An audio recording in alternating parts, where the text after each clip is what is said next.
So Mungu akubariki, akupe nguvu.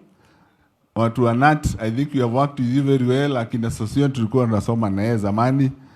Our Senator Nairobi, tushikilie vizuri, si ndio? Asanteni sana, Mungu awabariki, na mzee tunakuahidi tutarudi kukusalimia tena. Thank you very much, Your Excellency. Thank you very much, the clergy. Asante. Sana. Wale neighbors, first as Mboso, you are supposed to be here. Ana Mbulu, wale the weba ama mi, ni weti ya tena neka namo the Then our friends, Gideon Wambua Kavevia. Wambua Kavevia huyu ni rafiki wa mzee Mutulu kabisa. Mutumeo lao na mamio na adho moi, and even before. Adhamia kwake wakaikala bakube na museo. Akuwete kasa ndoko utawadhi mohingo. Izune ndonda ya uo. So, hawa ni marafiki. Mmoja wenu tu atasema Gideon Kavivia. Andi kwa SMS kwa kifupi. Kwa kifupi tu. Kwa ngapa na NWD na nati na endi klasi. Nenda kwa siya ni mubea muno. Nondo ninoni yemu akwatilila Mutulu muno. Ndoole nyunake ninoni yemu mitumia neza. Nenda kwa siya kenduke nini. Ningwendo muhakikisha neza nondo mutumeone munanawa. Na ndo amusio. Siana isi yake. Si nondo nenzeo muno ninambikia neza muno tewaiti nyinya.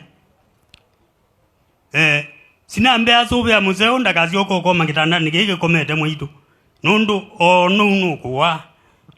Ekala nake no imusobe ya muno. Sinapata nake yuni iliyebane nese. Teikwata thina. Sionze kobigathoni. Deputy ebo manambithe abu. Yu mwinuke mwizi ati wa mokoni maseo na akwa yu on ne anambita nau ne mwitu akwa ni mumutei akwa ni mumutei ana kila ziona kana kekwe ka ngondo aimbeta imbea nena na mwizu kugu angemuokea ngemuyawe nena nake nukwenda kwizila bala etheo tekwenda ngemuokea ngemuolota na namolota ijoka laini kwa ne asia o ende nati na ndo alange maisye Mutulwe mutongoi kabyo kala kana dilanga na masyo tongoi kana no wa ikibetike kina tumana ke kanoewe nicho kina no anu kina muyete na mugo mwingi muno ukeza kwithe ayumala na yenuka ndethe yakendu kirugu kwake ndenukia eteta na indi abikamusi ainengwa mugo mwingi na nugo munona ende eno tongo mwingi nondo ne tobyo twake tonoe ende siasa ila nuka bebia izingezi ya mudonge nyanga Mboso Festus ne Mutui immediate neighbor mwe ni museo na mabinda on there Your Excellency Governor Wavina Ndeti, Your Excellency Deputy Governor Francis Mwangangi, Commissioner Mutulu. My name is Festus Mboso, a neighbor and a friend to the Mutulus for a long time. This lady lying here is a pillar. It's not only a pillar to Mutulu's family, but also a pillar to the community around here. She was a hard-working lady. She's an inspiration to so many. Ni mama shujaa. So kwa Bwana Mutulu, take heart, and with God, all will be well. Kwa mama Sarah enda noseo thiyo mwana mogo. Thank you. Thank you. We you luangingo we smart. Nga unenga mwana. Nenga Dokazi huu anatinda ndugani kwa mama huu. Huyu mama wa ushirika huyu. Bwana Yesu asifiwe. Asifiwe tena. Kwa majina ni Dokas Mwende kutoka AS Katangi. Huyu mama amenilea tangu niolewe 1995 hadi siku hii ametuacha. Mama lala mali pema peponi. Asanteni. Thank you. Thank you. Thank you. Tuwapigie makofi ya kuwapatia nguvu ya kuendelea na maisha. Andika SMS. Undu basongetwe. Niwe mamiyu. Kaini mukethia ndia semu ya seo. Na kwa ni museo. Kwa isetwa ni tawana mbulwa. Ambulo. Na sela anai mutu wakwa. Na anai mutu wa kila mundu. Na anai mutu museo. Ona twana tunini etwese sela. Iyo nene wange kula neso kwa so anjuni anda mavistali akatwete maembe. Na metela ine mekoka. Nye kilando nakundenga sela ni asandi ina mwenesa kila kenge nye nona deta ni munanawa nona deta kondembesia kondo kwinge nona ndwa ela wewe mume mati na batala palatela tayela wewe mwinge na nye ndo ndizo kusoma na yele yote mono ngekia ndo sindu nyasi mbero ba ne waosa ngoza ndulu ngoza mundu ngoza kendo ketecho nake muse no leile gumala banini kamukulia no namukulia wena nambe ka nanda nambe ai kebetikene ndana joka nange gwa ko yanza kezesende ninyeke ko lasya yunete elete au male na ga leo te kala na ke bu nanya na ya liyote muno tate ka unionge. Thank you. Nanya nange ndio mudhasia. Thank you. No seo. Thank you. Onye munana wa na diwa bathuku. Asante. Nene ze munana wa mundu endeto mbinge na nemo bea mam. Tuwapigie makofi hawa. Na niulize kwa heshima TSC mahali Miriam anafanya kazi. TSC family tafadhali. Very fast with a lot of humility, and then thereafter watakaofuata ni KNUT family. Kwa hivyo Kasimba ujipange, you organize that itifaki tafadhali. TSC yukabuti ke kumbata mwene ke kamathiko ameyoma ke loloti tibateminie kwa utumeanisie mama tumupumzishe kwa heshima zake. TSC tafadhali.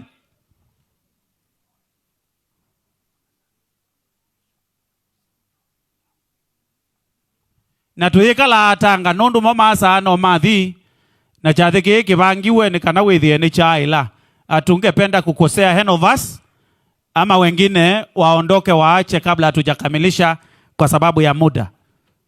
Kindly and the team leader apewe kipaza sauti aanze sasa kutoa rambirambi.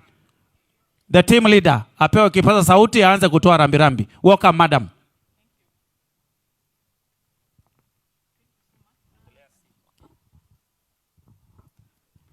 Bwana Yesu asifiwe. Asifiwe tena. Kwa majina naitwa Kezia Saoli. Tunafanya kwa tume ya kuajiri walimu Nairobi. Na hapa tuko wengi, lakini tungelikuja wengi isipokuwa ni kazi imeshika watu huko ofisini. Kwa hivyo tumekuja kurepresent ofisi yetu. Na ningelipenda kusema jambo moja tu. Nimesoma historia ya mama na ninaona ni mama mwenye alikuwa na bidii. Najaribu kutumia Kiswahili, siwezi sana lakini nataka kila mtu asikie. Miriam hapa tunafanya na yeye kazi. Na by either design ama default tulimchagua kuwa treasurer wetu ofisini.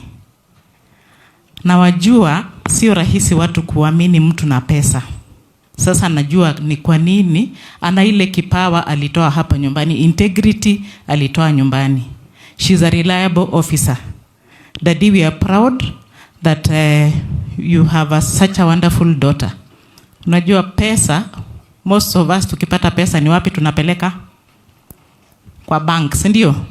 So if you can take money and entrust a lot of money to somebody, that means that person is a very reliable person. So we want to thank you, Mzee Muli, for this great daughter. She will go far. And now we have seen where the ile tabia ilitoka wapi. So we want to just wish you God's blessings. We want to pray that God continue keeping you and keep your family. You have a wonderful family. So may God continue blessing you. And Miriam, we shall continue supporting you. It's not easy to lose a parent. mzazi, unajua mama sana sana. Unajua kama vile mzee alisema alikuwa anaenda safari akirudi anapata mama ndio anakaribisha.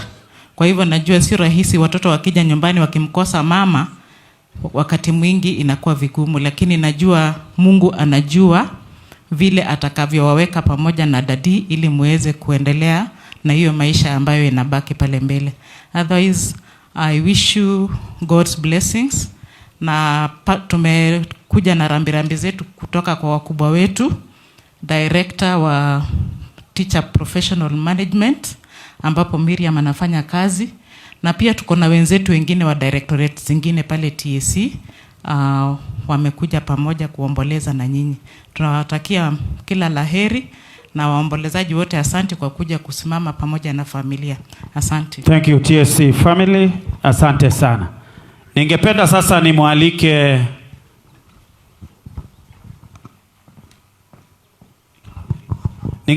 nimwalike kiongozi wa KNUT ambaye alitwikwa hilo jukumu la kualika that family. Tafadhali.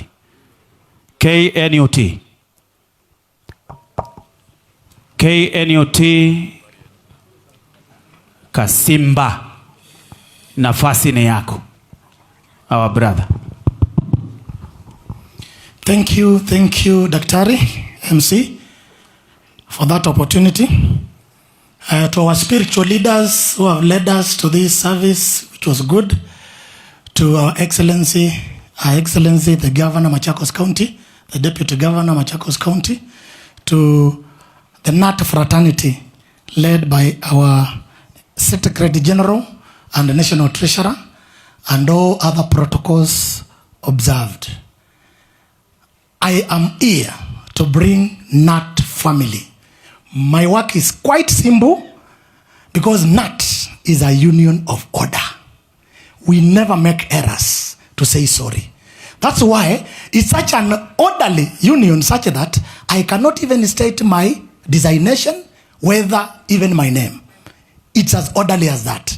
So allow me to bring the person who is about to give us condolences on behalf of all teachers of Kenya here today with us. Why? Because Mutulu, famously known as Baba wa Hardship. Huyu mzee tunamuita Baba wa Hardship. Makofi kwake kiasi. Huyu ni Baba wa Hardship and we respect him, and that's why we are here.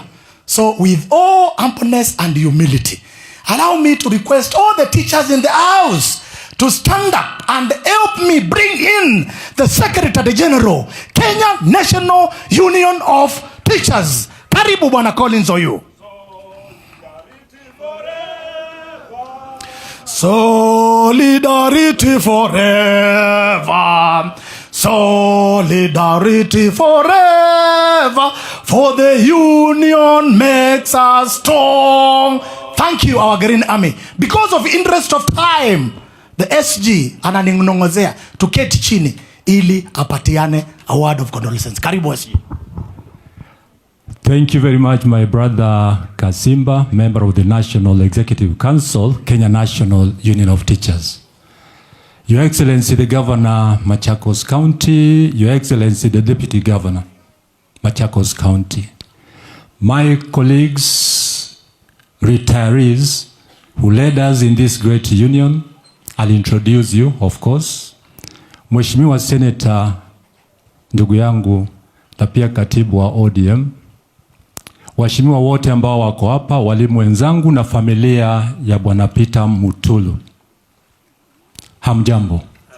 Hamjambo tena. Hapa tumekuja familia kubwa, na mtaniwia radhi Kiswahili si mdomo wangu. Nitajaribu, mimi ni wale wa kutoka Karachuonyo. Mtaniwia radhi Kiswahili si mdomo wangu, lakini nitajaribu kunyapia maneno machache katika lugha ya Kiswahili ili nipate kufahamika na kueleweka. Mnaponisikia itakuwa dhihirisho dhahiri kwamba huyu anaweza kujaribu tu lugha ya Kiswahili. It is a big team. My brother Mutulu, the old man seated here, was a great umbrella to the Kenya National Union of Teachers. And that is why I have a big team here of 8 branches from this region. The former leadership in this great union and the current leadership. Allow me very fast to introduce the teams that are here from branches. Yatta branch of the Kenya National Union of Teachers, Solidarity. Kangundo branch of KNUT, Solidarity. Machakos branch of KNUT, Solidarity. Mwala branch of the Kenya National Union of Teachers, Solidarity. Nzaui branch, Solidarity. Makueni branch, Mkoapi, Solidarity. Mbooni branch, Solidarity. Kitui branch of the Kenya National Union of Teachers, Solidarity. I think those are the branches that have come to say Pole Bwana Mutulu from this region. We did not forget to call upon those who worked with Brother Mutulu. And I think it is important that I bring them forward. I'll ask one of them to speak on their behalf. Na kuwapa pole zao kwa Bwana Mutulu. I have a lot to say about you, Bwana Mutulu. Just keep cool. Utasikia na ujisikie pia umepoa. Retirees, please. Those who led us here. One of you will speak. Kujeni John Wesonga, National Chairman, msongeze kidogo. And this is a total exhibition that in the Kenya National Union of Teachers, we are one another's keeper. When one of us is touched, all of us are touched. And that is why you will see these great people, as I introduce them, you'll confirm beyond any other reasonable doubt that we are brothers and sisters.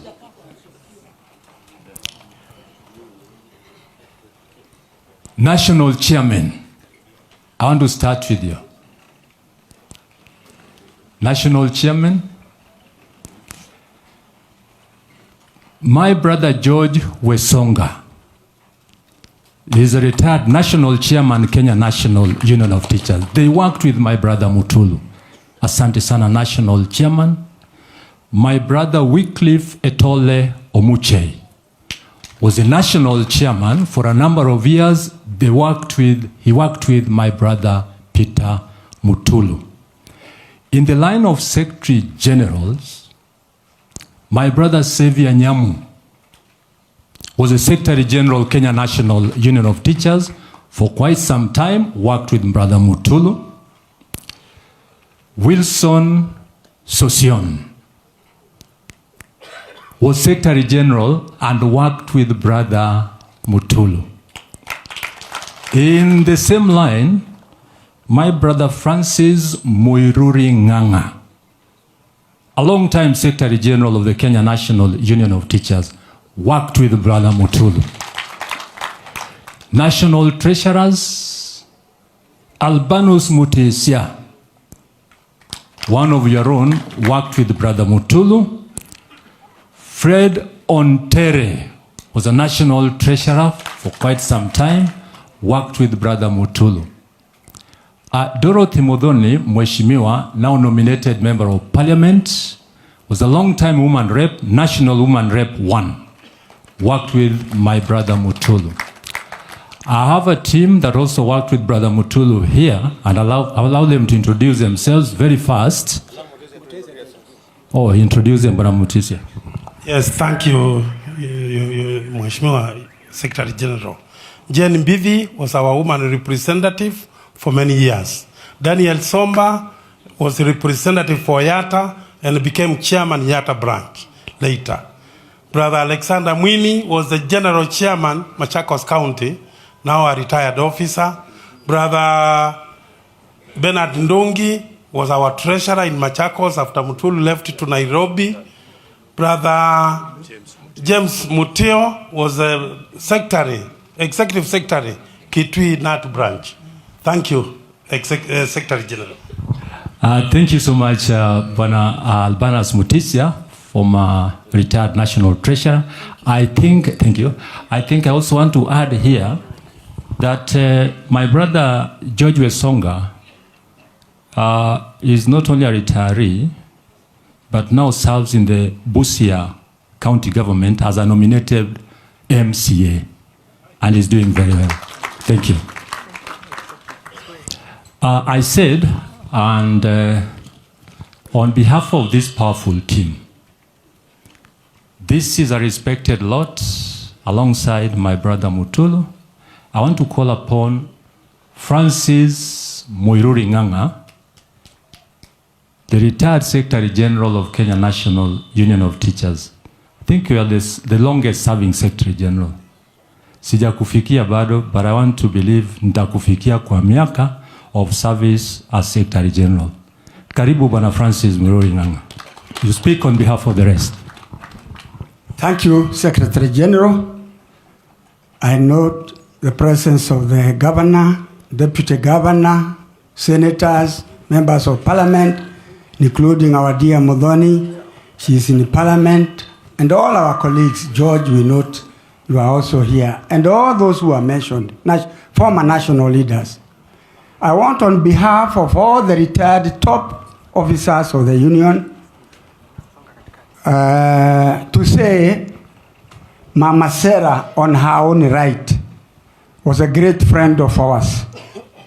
Mama Sarah, not one time, not 2 times or 3 times, she cooked food for us.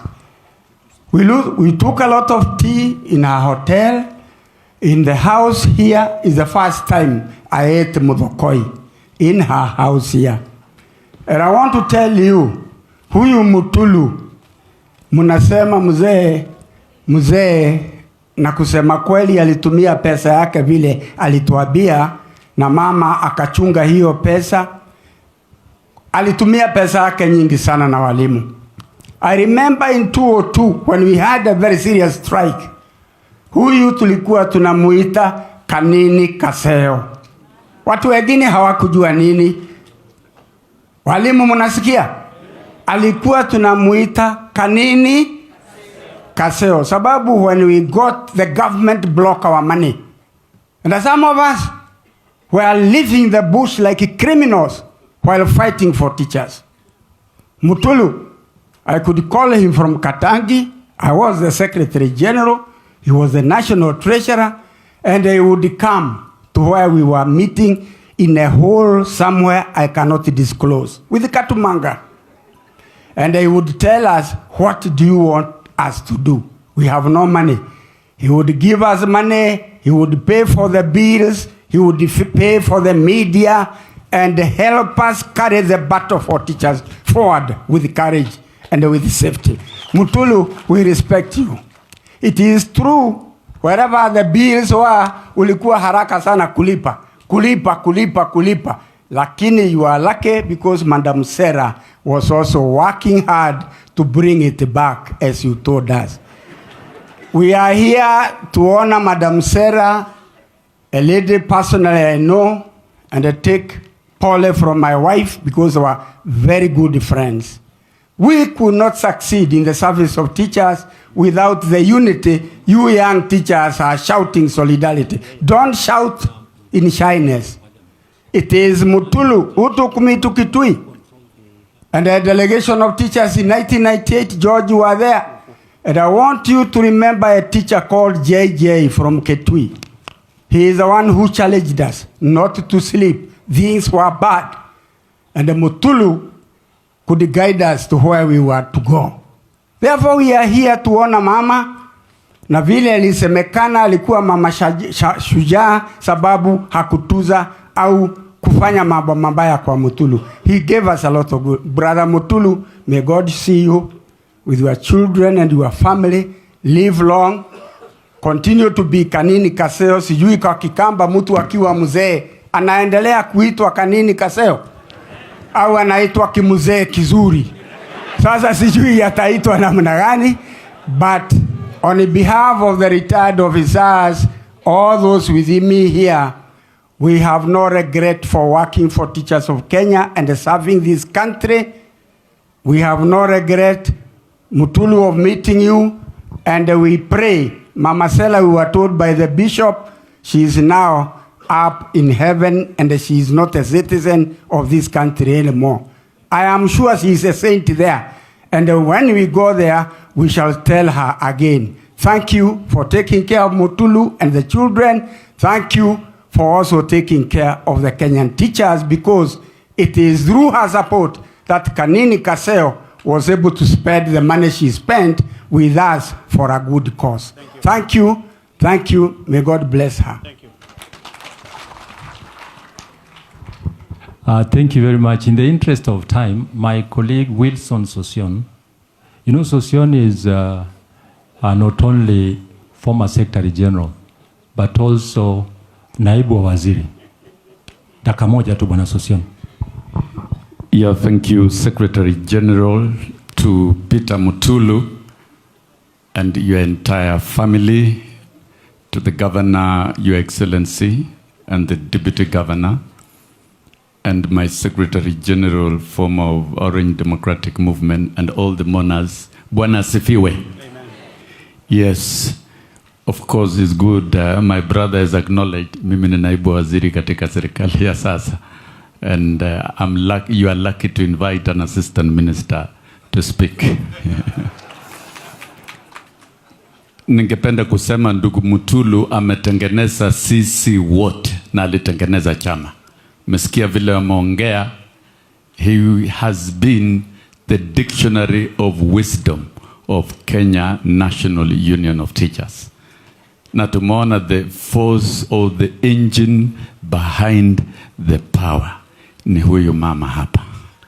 Na mimi nilimjua at personal level. Mutulu is like my father. Niliishi kwa nyumba yake, nilikaa na watoto kina Christine, Lea na hao wengine wote.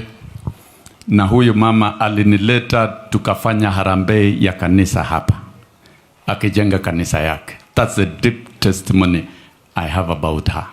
Na wakati huo tulifanya na huyu deputy governor. Na unaona ile kazi ulifanya hapo, umebarikiwa. Now you are the deputy governor of the governor. Na mimi ni naibu wa waziri. Kwa mengine, Francis Nganga na all of us, mambo ya elimu ni ya maana, and Secretary General will continue supporting you in the positions that we occupy. When I'm a deputy minister in government, it is not me, it is you and the teachers of this republic. And therefore, your welfare is well taken care of. When Dorothy was nominated to Parliament, she was nominated to represent your interest. And so KNUT is fully represented and accommodated in the current government. Ningependa kusema kwamba rais mwenyewe, and he said, we shall recognize, support, and respect teachers. Never again, Francis Nganga, ile maneno ya kulala usiku hakuna tena. Mimi niliendesha chama for 36 months bila pesa, ikiwa serikali imefungia. Na tukakasirika, ulaona tuliwafurusha. And what we did, you teachers, number one, to end delocalization, to dignify families, is a key thing. Number two, Collins, mambo ya TBD, kurejesha walimu, kulipa pesa na kutumika kwa biashara. Iyo signature president is against it. And I'm happy the other day mulikataa kuenda hiyo kongamano. Musiende where there is legislation against teachers of this country. Particularly where the president has appended his signature in a charter where I personally sat, mimi na Mudhoni, tukitengeneza hiyo charter. Na ya tatu, to employ the shortfall of all the teachers that is required in this country. We agreed and I accepted on behalf of the union kwamba waingie kwa hiyo process ya internship, but they be automatically converted to permanent after a certain period of time. Those are good things. Alafu ya nne, promotion ya walimu ile ilikuwa imeondolewa. Now you can see there is what you call direct and indirect promotion. Direct ni ile kama Mutulu ulikuwa unapewa unakuwa headmaster mara moja bila kupitia processes, because you have demonstrated merit. The teachers of this country, ninawaambia, hata kama nilitoka nimeenda paradiso, na nyinyi lazima pia mkue katika hiyo paradiso. You will be dignified in terms of promotion. Alafu ile ya ine na ya mwisho, Sifuna knows, I was my Secretary General. hii curriculum ililetwa bila mpango, lazima ifanyiwe ukarabati sawa sawa, so that we have a decent, equitable, quality education delivered to all our children in the Republic. Na mumeona from the charter, sasa there is the Presidential Working Party report that was chaired by Professor Mnavu as our chair.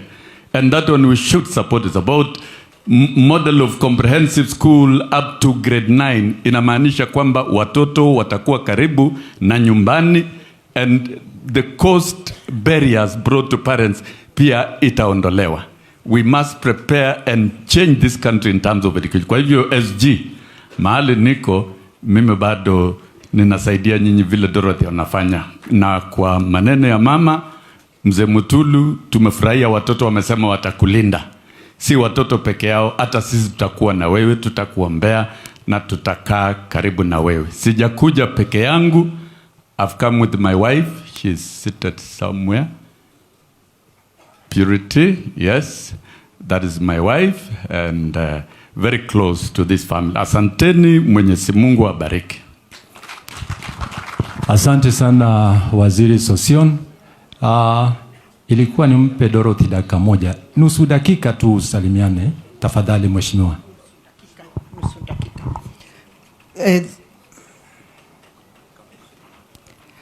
Thank you very much, Secretary General, Kenya National Union of Teachers, Excellency Governor Madam Wavinya Deti, Senator of this county Madam Kavidu, and the woman rep Senator Shifuna.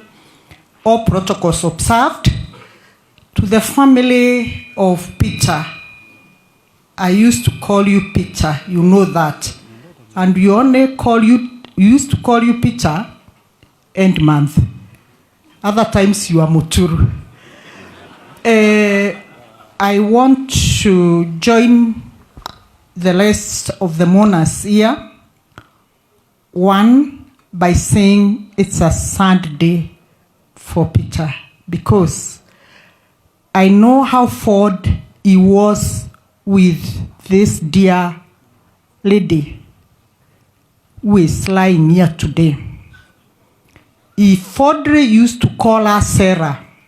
Even when we are seated on a round table, Peter would buy us dinner. Peter would do everything for us, and he would say, I'm going back to eat.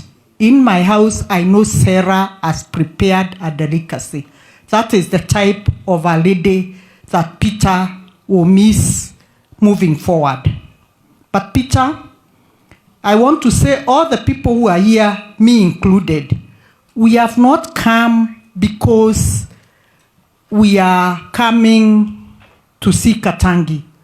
We have followed you, including from Busia, from Kisii, from everywhere, because you are a good man. Peter, it is very clear that good people, even when they live where they are, they always be followed. So let us emulate this good man, so that even me and you tomorrow. And I want to thank the Nat family, because this is the only family which does not disown their own. They are always there for all of us. And Secretary General, keep up. From where I sit, Mheshimiwa Wilson Sosion, our Assistant Minister, has spoken very candidly of the pledge of His Excellency the President in supporting the teachers. And I want to say, teachers and your Secretary General here and the entire leadership, they know they have a very cordial relationship with His Excellency, and nothing will go wrong when they are there. Do your work. We shall support you from wherever we sit, and please keep the fire burning. Teachers without a union, it is like cooking tea with a gas cylinder that has no gas. So teachers need a union for their survival and for their continuity. Thank you so much, the Nat fraternity. Thank you so much, our retired colleagues. Solidarity. Thank you so much. Thank you so much, Mheshimiwa. I think in the interest of time, county leadership of Machakos, I'll not allow you to speak, lakini simameni tu mpunge mkono tafadhali. Thank you the county leadership of Machakos County. Asante sana. Mzee wetu wa hapa Eastern region. And this is the second largest region in the teaching fraternity. James Muo Ndiku, mwenye pesa ambaye alichukua baada ya Mutulu, and I think out of respect that you have for him kama mtu wa kwenu, James, acha kuongea na huyo, zungumza hapa. Thank you so much for this opportunity.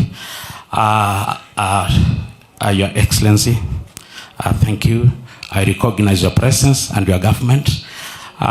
Kwa Mutulu, uloti wenemuka Sarah. I'll be very brief. I want to take this opportunity, to thank KNUT and Teachers Fraternity for standing with Mutulu. We were here and we have been here. Now, everybody can attest that if there is a government that is strong, it is the government of the teacher. Very strong. We never forget our own, and we never disown our own. Colleagues, I want to bring my condolences with words said by one father, Catholic father called Carson. He said this about death, that death is not like putting out the flame of a lamp that is giving light to a room, but it is like putting away the lamp because dawn has come. Yani kiku tiundu umwe na kupochi ata wetete cheni rumuni, lakini nondo umwe wa kupeta uta nondo ni kwacha. It is now ever light where our mom is. Sisi ndio tumeacha na shida. Na ya mwisho, I cannot fail to register this to my father Mutulu, that Martin Luther King said this about death. Death is not like a full stop that marks the end of a long sentence, but it is like a full stop that marks the beginning of a never-ending sentence. Yani kikuti undumwe na ngithio ila yona na cha mwiso wa muthia mwasa, lakini ni wona ni wa muthia ute kitulu, and that is everlasting life. Sarah has gotten from the life that has a end and started a life that has no end. Thank you so much. Allow me to usher back the Secretary General, and I'm happy today, Sosion, you've recognized that the Secretary General is very strong. You know, we were his soldiers with OU. Na mulikuwa mnaona watu wakilete kierele tunasaidia Sosion. Lakini siku moja tukaweka Sosion, tukamwambia Sosion presidents are respected. Respect president. You know, we used to tell you the truth. Na tukakutana Hilton, tukakwambia wewe sasa hapa kiumeumana. Tukakwambia union itamalizwa na uhuru. Ukasema hapana, siishe. Wakati huo ndio tulitoka kwako na tukaenda tukasema sasa union itaendelea bila Sosion kwa sababu amesema ishe. You don't joke with the president, a sitting president. We watu wa Machakos msicheze na president hapa, usicheze. But now you have a friend. Now chezea huko na usilete nyefinyepo hapa. This is what I protect. Bwana Secretary General, now you are now the Secretary General of Teachers in Kenya, and he was elected the Secretary General for Veatu. He's now the Secretary General for Veatu, and he's the representative for Education International. Simpigie huyu bwana makofi. Hao wote kutoka kule Rwanda kwenda huko Ethiopia kuteremka, they are under bwana OU with the Secretary General. I am the treasurer for Veatu na niko na ofisi kule Arusha. Thank you so much. Welcome bwana OU. Thank you very much mwenye pesa.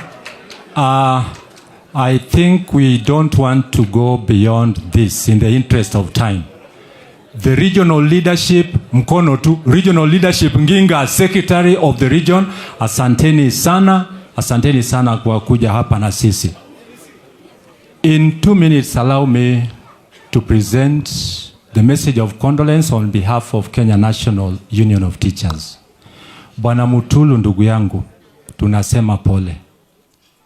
Pole. You know, For those who have not lost their spouses, you may think that it is simple. I lost my spouse. I know what Brother Mutulu is going through. Pole sana on behalf of the leadership and the entire family of the teachers in this republic. You are a successful man, no doubt. Behind every successful man, there is a strong lady. She's lying here. Sorry, wanaume wenzangu, behind every unsuccessful woman, there is a man. Poleni sana. Mutulu, you did well. You are a generous man. And I think this came from the lady lying here. I can tell this congregation, as I attest to the fact that Mutulu was that generous. I was interdicted for 24 months as a head teacher. The person who came to my rescue was Peter Mutulu. I was chairman of Nat Bondo, sent by none other than Francis Muiruringanga. And when Mutulu came, when Peter came, we are part of those people ambao waliharibu mali yake. I want to say the truth. Because I partake to that thing that you don't take, I won't mention. Whenever Mutulu came, tulikuwa na furaha, Your Excellency Governor. Furaha ya mithili ya kibogoya aliyemea meno. Manake mwenye chakula amekuja na mwenye kinywaji amekuja. Mutulu could sit us down, could buy drinks and he doesn't drink, could buy food properly and he doesn't eat well. That is generosity of this this old man here, having been led by the lady lying behind us. Thank you for being generous, and all this we attribute to Sarah. Walimu wenzangu ambao mko hapa, I want to be very candid. In 1 minute, we refused to attend the function that was organized by Teacher Service Commission about amendment of the Teacher Service Commission Act. We said no. Reason, we cannot be a party to anything punitive to teachers in this republic. And we said no. When you talk of teachers not engaging in any gainful,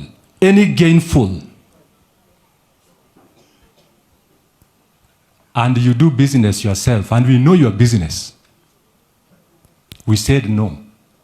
Matters discipline about teachers must be reviewed in this country. Because Teacher Service Commission interdicts a teacher. The teacher is dismissed. The teacher applies for review of the dismissal. It is the same people who dismissed you who sit down again to listen to your review. Is there anything new that will happen? No. Nothing. When you say that SRC and the TSC will be in charge of matters remuneration in this republic about teachers, where are you placing Kenya National Union of Teachers? Where is the spirit of collective bargaining agreement? We must be on the table to negotiate what teachers will earn in this country. Then we said no. We said no. When you are introducing new staffing norms, and it is there in the draft, what are you trying to say? Explain it first. You know what delocalization did to teachers in this republic. We cannot accept delocalization from the back door. We said no. Last week, early this week, we were in Parliament. And this one, Mheshimiwa Muthoni, this one I have to be very candid. While we were invited to Parliament, we had issues to address. The issue of pensions for teachers. We proposed amendment in the Pensions Act. Even here, you'll agree with me that teachers retire. Some of them die before getting their benefits. At the same time, a teacher who has been dismissed, the Code of Regulation is very clear. the teacher goes home without benefits. Benefits should not be tied to any behavior of any individual. It should be tied to the number of years you work for that profession. That is the position. Then what was escalated, even in the media? And I'm talking to the media. What was most important, you evaded, and you did not capture. Whoever threw you with the weight of talking about what was not very necessary, shame on that person. Shame on that person. I want to say here and now that teachers in this republic shall be promoted, and I'm using the word shall, without looking at what is there in the treasury. We shall talk about payment of arrears later on. Let a teacher be promoted when time for promotion comes. Thank you so much. In the interest of time, nasema pole. If you want much from me, members of the Fourth Estate, I don't want to waste time here. I'm available, I'll talk to you.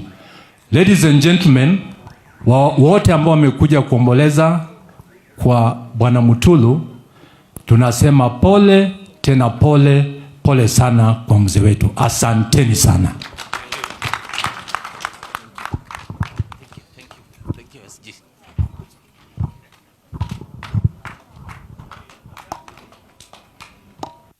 Thank you. Nondu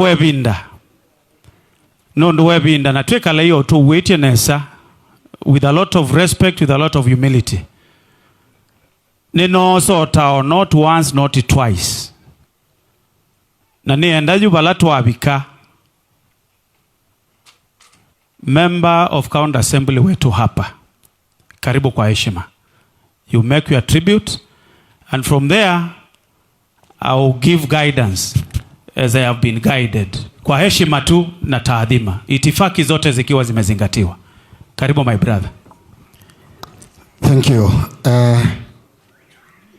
Nendasia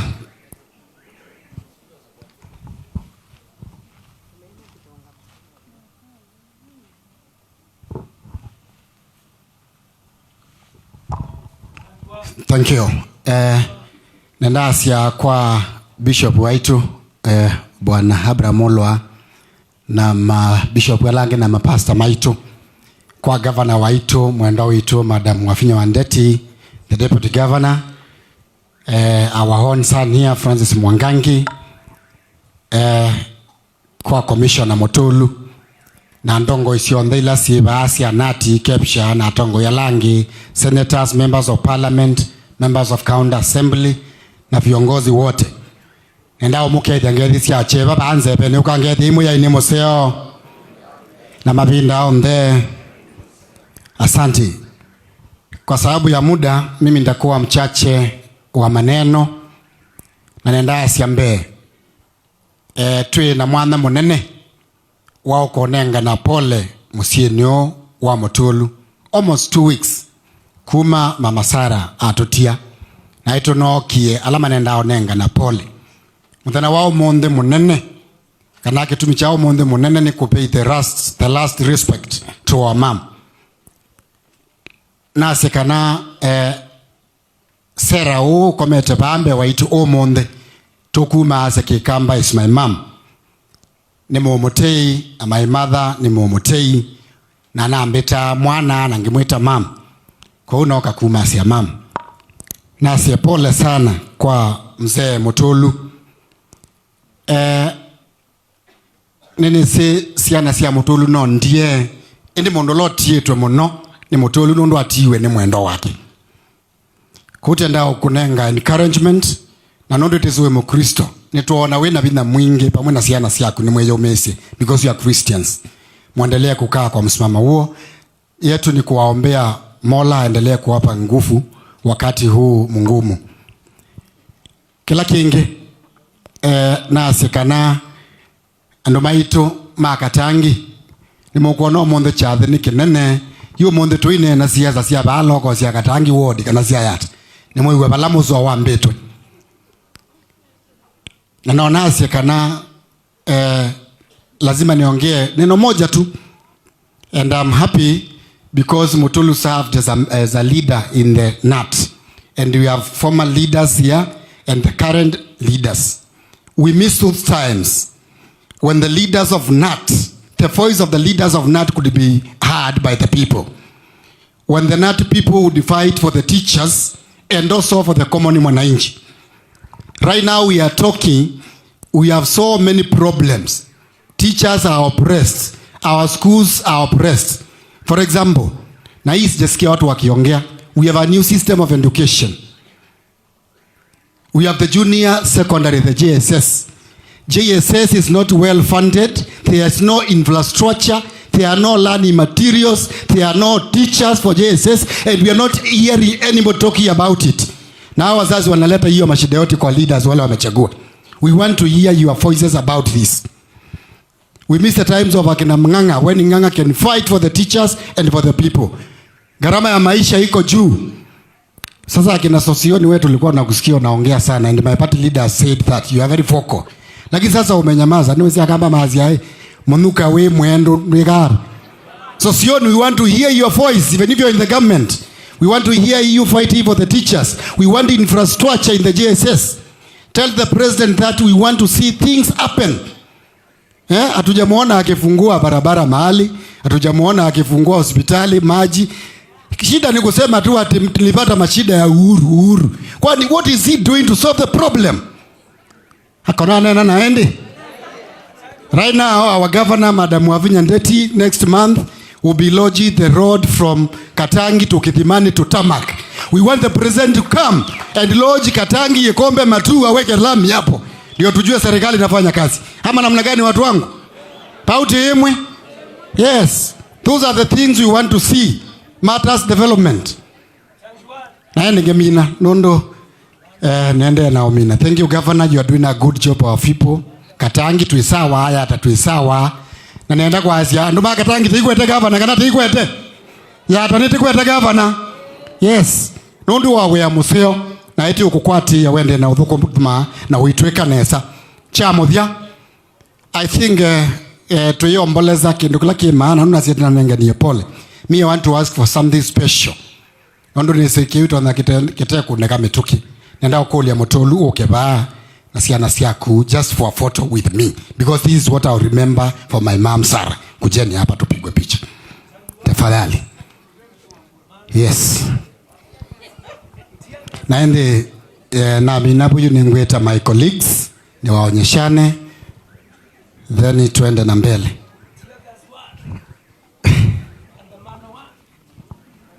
Bisa imwesi yemo wanga shedi ta ngeti yake uo.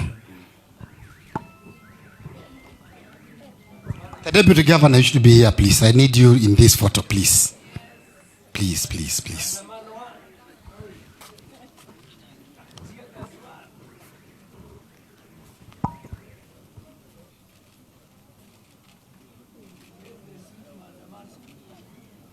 Hizo picha zimetosha. Asanteni sana. Asanteni sana. Sasa kwa fursa hii naenda kuita members of county assembly. Na nitawasema tu majina if you allow me because of time. Bishop, tunaangalia wakati sana. I want to call the members of county assembly, my colleagues.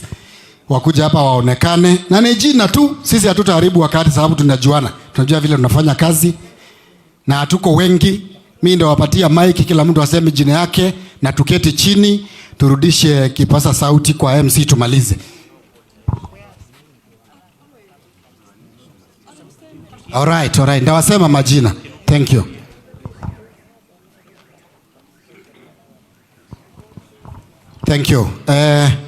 Tuko wengi na tunafanya kazi pamoja. Tuweke line mzuri. Tuko wengi katika county assembly ya Machakos na tunafanya kazi pamoja. Na tungekuwa hapa sisi wote tukiwa 60.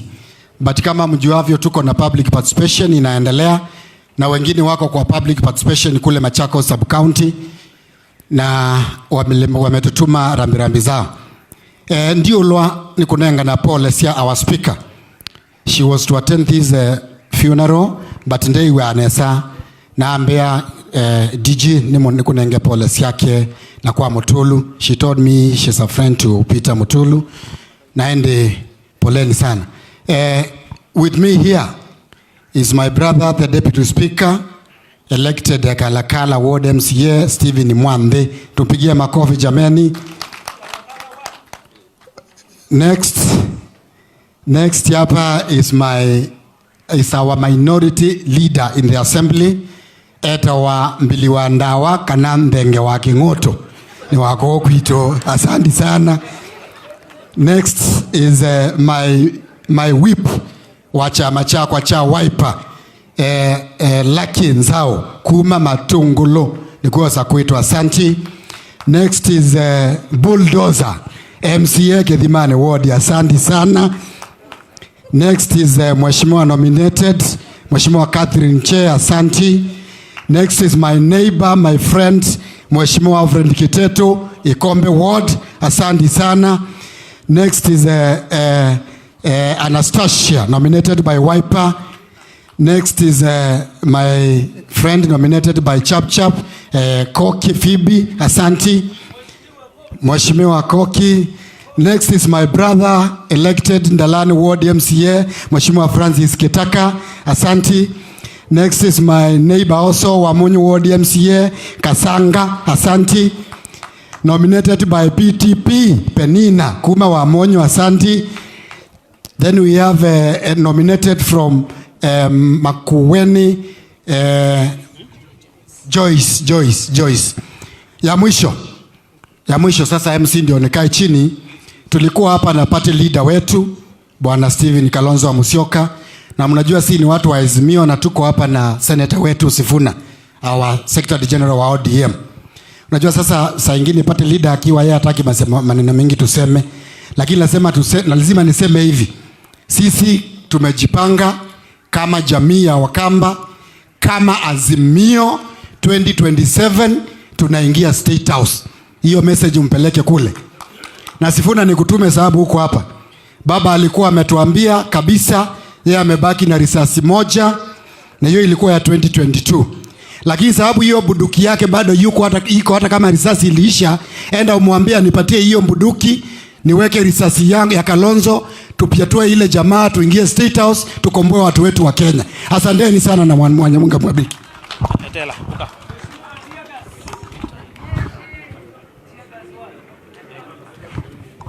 Thank you. I want to invite one of us, the former member of parliament for Yatta, Mheshimiwa Charles Kilonzo, ambaye alitufanyia kazi kwa miaka 15 hii. Atatumpigie makofi akikuja. Thank you so much Mheshimiwa, karibu, and you are a good friend to Mutulu. Come and eulogize with the family.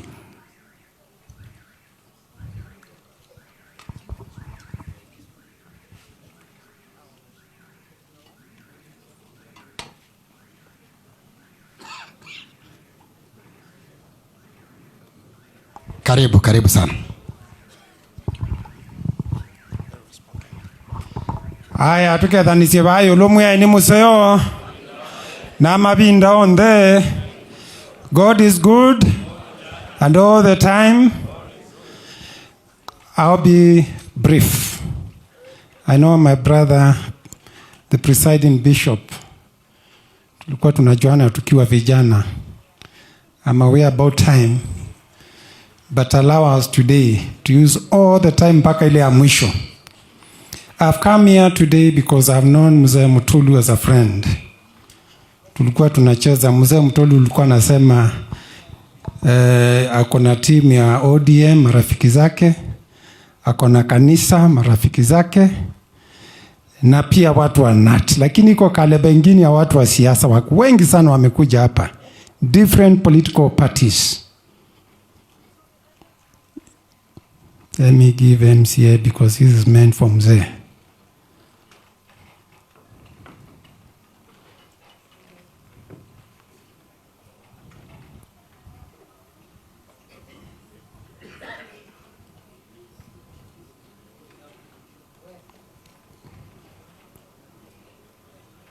Very well.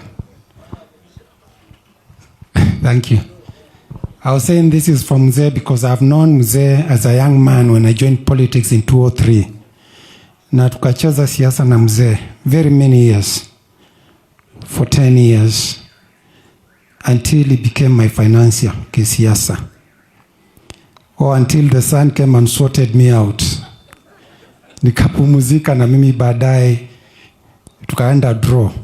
So in the process we became friends with Mzee Mutulu. I remember 10 years ago when your wife was ailing, this Mzee loved the wife very much. But you know, there's no word we can tell you today that will comfort you more than having faith in God. Mimi nimesikia vijana wako yule anaitwa Wambua. Wambua kikamba kiasi ya mwana muku nenethe. Lakini nundu mundinyaguno yetu tuasia mwana muku na musei wake. Wane na nesa muno. Nundu ni mukwiwe lakini mundu lo kwiwe ni muse nundu mwendo wake ndebo. So as a family, come and support your father. Because your father is going to be a lonely person. But you are many. Mwa support that loneliness is not going to feel it. Na idu ananai tutinda another wenyu. We'll create more time. Mzee Mutulu, you spoke very well. Umefanya hata tukasikia the relationship between you and your wife. Sitaki kuongea sana, but being a politician, I remember when I had the death, I called, because I knew how you relate with Baba, I called Raila. Nikamwambia, you know, your friend has lost the wife. Hakunitisha number, tell me, let me talk to him. And he called me back to tell me, mmeongea. I know how you relate with the party. Na umba itu, tunene siasa, nesa tutoke ngana. Times are very hard. And the leaders who are here, we are counting on you. Unajua sasa mimi niko mashinane. Maisha imekuwa ngumu. And the reason we employ politicians is instead of going for civil war, the politicians do the talking and deal with the government. Huku chini, people are very bitter. Bitterness is cost of living. Bitterness is wrong policies. Ukiambia mtu katange alipe pesa na ambaye kuna duka ya kununua nyumba. Wrong priorities. So we are counting on you guys. I like seeing my brother Sivun on TV. Almost breaking the screen of the TV. Hiyo ndio msimamo tunataka tusikie. We like our senator, our MP. Munapiga kura the right way. Please put the pressure on the government. Hii serikali atupigiangi kura. We have not voted for government here for almost 20 years because of wrong policies. But we are going to pray for the government because it's still a Kenyan government. So that muamuke, you start making the right decisions. You cannot increase pesa NSSF, munaamuka muna increase NHIF, munakaka munasema munaongeza taxes, tax after tax. You don't build by country by punishing business people, by punishing the common people. It is a funeral for our brother's wife, Mutulu. Mutulu is a politician, so we'll talk the politics which Mutulu would expect us to talk. Au namna gani? Kwa hivyo wale mko kwa viti, tunataka musikie muongee pressure, put pressure on government. I remember when I was in parliament, Nganga here and Sosion, they would call me tunakutana huko Kasarani to fight for their rights. That's what we want. We don't want to go the way of Sudan where two fools are fighting. Ours is a democracy. Sosion, unajua huko Uganda kuna mtu alikuwa appointed, alikuwa upinzani, alikuwa mtu upinzani. Alafu akauliza na watu wa media, I'm about to finish. Wewe mbona siku hizi uongeangi? Akasema unajua in African tradition is bad manners to talk when you are eating. So Sion, I want to remind you ni mtu wa upinzani, hata kama umepewa kiti, tell the government the truth. Namna gani? Namna hiyo. That's the truth. Our governor will support you. When you go kwa kiti, have our support. This brother of mine, we like him very much. Take care of him. Kwa hayo mengi, Mzee Mutulu and the family, watoto, poleni sana, support your mzee and God bless you all. Thank you, Mheshimiwa Charles Kilonzo. allow me, before I call the next speaker, to recognize members of the Fourth Estate wako hapa, na mzee huyu ni rafiki wa wengi. I'm informed saa mwenge yuko nasi hapa na wengine. Tuwapigie makofi ya kuwa appreciate. I want now to ask, wako hapa huyu ndugu. Asante. We even go to their studio kuongea policies za kujenga nchi. Nitauliza kwa heshima, Excellency Gavana wetu, sasa nimwalike Deputy Governor ili atusongeshe haya mambo kufika hapo. Karibu Deputy Governor Francis Mwangangi. Asante. Tumpigie makofi ya ukaribisho tafadhali. Asante. Yangu ni haraka sana. Nimuite our Count MP. AKA mwitu wa Makumbe. Uka. Karibu. Tumia hii. Thank you. Kwa Athukumi Mangai, Her Excellency, the Governor Machakos County, Senators present, the family of Mr. Mheshimiwa Mutulu, the big family. Chakwa nikuete my heartfelt condolences. Nini sine naiba, wachumwa, and a lot was said. Nanye ndiunga maba, pole, ninaona kweli ya ingepyu. Kwa alate taakomana, my name is Joyce Kamene Kasimbi. De mutuiba, dongo ya kako Machakos County. Kwesela chama cha Wiper. Asante. Nye nienda either ni very brief. Nondo nye nisi undu nieto ni mwana mwewi na no niso mamu diando na mbiyo kete kwaya na ivetisia kanisa ba no na nino ye ingete nena keswa ili te kanena kesogu ngono mundu eka uakasalu chaka sisia kwa etikela itwasie o mondi otekete omon na family te yasia toka kuma asia ndongoi ngombao Madam Sarah nandiasio si on the ilasia nenwa ba netwewa it has come out clear behind this successful man there was a woman of strength ulona banga maondo nanye ndiasia ngaino na tunengie aka ko Machakos County. Now that was just an example. Na tato sisia aka na tetueketwe ni our ebo DG ba. Na sisia idhionde kithito kila kina madam ba ni chote inacho idhionde. All we are asking is support. Tienda positive energy so that we can drive Machakos County to another level. There's nothing we'll talk. Please, let's have positive energy. Ona mwendo correct us with the positive energy that we need. Leaders of the church, we need your prayers. Na muona moka muno nundu no mwisi au memaito naite mendete we undu babia. Nyene na ne ground. Nondu ne kekie na kilanda teka no kubuana. Mwene ndi mobineye. And we need to put our focus. Walati kuwete maendeyo na siana situ isome. Na nondu na mwea ndivi beyond that. Tena lange mokie na tena eni. Na ene ngwenda ita senator okia madhoche. Tunengei atongoi. Alame ivelani a time to work. Na sisi tumerudi bunge.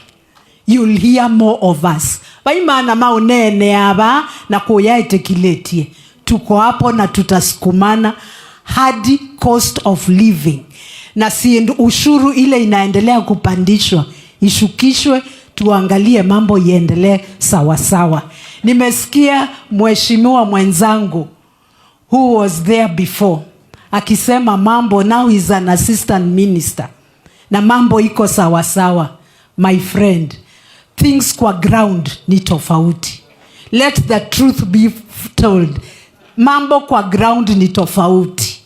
Hao walimu unaongelelea, they are the same ones that are sending us housing ni ya nini, na already tuko na malona na tumejipanga na manyumbani sisi mnajua tuna na mambo iko sawa sawa. Why do we need another house to be deducted for what?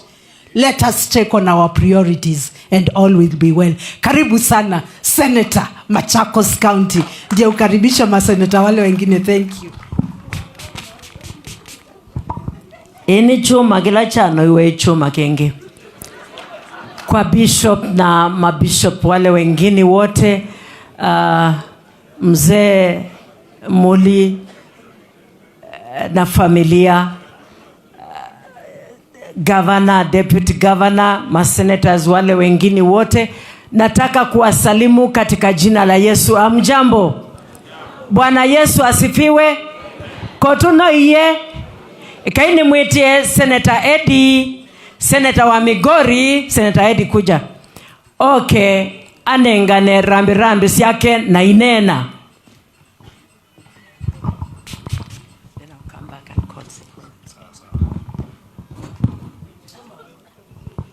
Muyaseo. Ndugu yangu mzee Mutulu, mimi kwa majina naitwa Eddie Gisheru Okechi, na mimi ndiye senator wa Migori County. Bwana Mutulu, ulipoamuka ulisema kwamba ODM ilituma watu wawili, lakini tuko hapa wengi sana. Mimi nilipigiwa na mzee nikiwa Migori, nikaambiwa kwamba kiranja wangu wa ODM Sifuna atakuwa hapa na ndugu yangu Oduoro Ngwen ambaye ni idi wa chama atakuwa hapa, na nikaamuriwa na baba nikuje hapa kwa sababu anakupenda sana. Na najua rambirambi zake zitakuja kwa wao wakubwa wangu, na it is important kwamba the community knows kwamba haukukuwa chairman wa hii constituency peke yake, county peke yake, but you have also served the entire country in NEB ya ODM, National Election Board. Kwa hivyo tunakuthamini, tunakupenda sana, and I want to say my sorry. Losing a partner who you have worked with for long is more than a toothache. And together with your family, we want to say sorry. I am very happy to see that you believe in the Lord from the patience that I've seen in the clergy. My only word for you today is that the Bible says in the book of Psalms 34, verse 18, that God is closest and nearest to those who are broken of spirit. When we all go, we pray that you remain strong in the Lord together with your family. Na nikimalizia, unajua penye nimetoka kule Migori, Muislamu akifa ama familia ya Kiislamu, mtu akifa anazikwa Kiislamu. Mukristo pia akifa anazikwa Kikristo. Mtu wa pombe akifa anazikwa kipombe. Hello? Sasa hapa pia tumekuja kwa sababu familia yako pia ilikuwa katika mrengo wa siasa. Sitatoka nisiposema kitu kwa kisiasa kidogo tu, kwa sababu watu wameongea. The country is in serious pain. And today, because the biggest fraternity that is here is the fraternity of educators, I must address you that our country is going the wrong way. In fact, as a young man, I think I'm the youngest in the Senate now, I'm saddened to see somebody like Mheshimiwa Sosion today praising the government. Somebody has said here that maybe he doesn't talk because he has food in his mouth. You see, even the position that you are holding, Brother Sosion, we have a regime that doesn't believe in rule of law. Your position is illegal. It doesn't exist. I don't know whether you're getting your pay from the payroll or you're getting your pay from State House. And if you look at this government, Sosion, in the teaching fraternity, there is no teachers without students. I'm telling you, in the last regime, capitation for students was at 22,000. Right now, that capitation has reduced to 16,000. I sit in Finance and Budget Committee in the Senate. The same government you're supporting today has reduced the money for education in its current budget for this year that we are fighting today from 689 billion to 666 billion. That means that it has reduced it by around 23 billion. But if you look at State House, they have given State House 352 billion. One State House. When you look at the money that has been given to Gatuzi, the county governments, it is 391 billion. I mean, how serious can we be as a country when somebody who used to fight for the country like Sosion comes here and tells us to praise the government? It's not possible. It's not possible.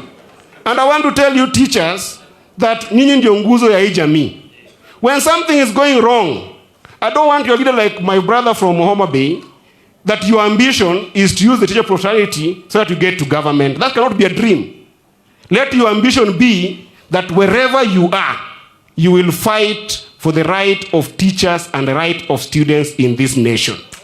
And as I finish, right now, we are going to the House next week as Senate. MPs of this country failed us on the issue of housing levy. We as senators, as we leave Kitui, I don't know what you are telling, as we leave Machakos, I don't know what you are telling your senator, Mama Kavindu. But myself from Migori, ndugu yangu Sifuna from Nairobi, we have been instructed by our people to stop that housing levy. A stop here must stop. A stop must stop. Let me tell you, teachers, as I finish. If you must insist on housing levy, do it with some of decorum the way Singaporeans do it. Instead of forcing people to buy houses, Mr. President, simply say, I am going to come to Kambani, mtu ambaye akona nyumba ya nyasi, nimpatie 50,000 aongeze kwa nyumba mabati. Mtu ambaye akona nyumba mabati, nimpatie 30,000 aongeze akuwe na nyumba ya simiti. Na kama uko na simiti na mabati, aongeze nyumba yake ikuwe na stima. That is the real housing levy in other adventurous democracies. Not this one ya ukora, ya kunyang'anya watu pesa, alafu nawekea campaign, uje ununo na watu wetu. If anything is going to happen, Ruto will be a one-term president and we know where to look at in 2027. Asanteni sana. Thank you. I want to call Senator Sifuna, SG wa ODM, akuje apeane condolences zake.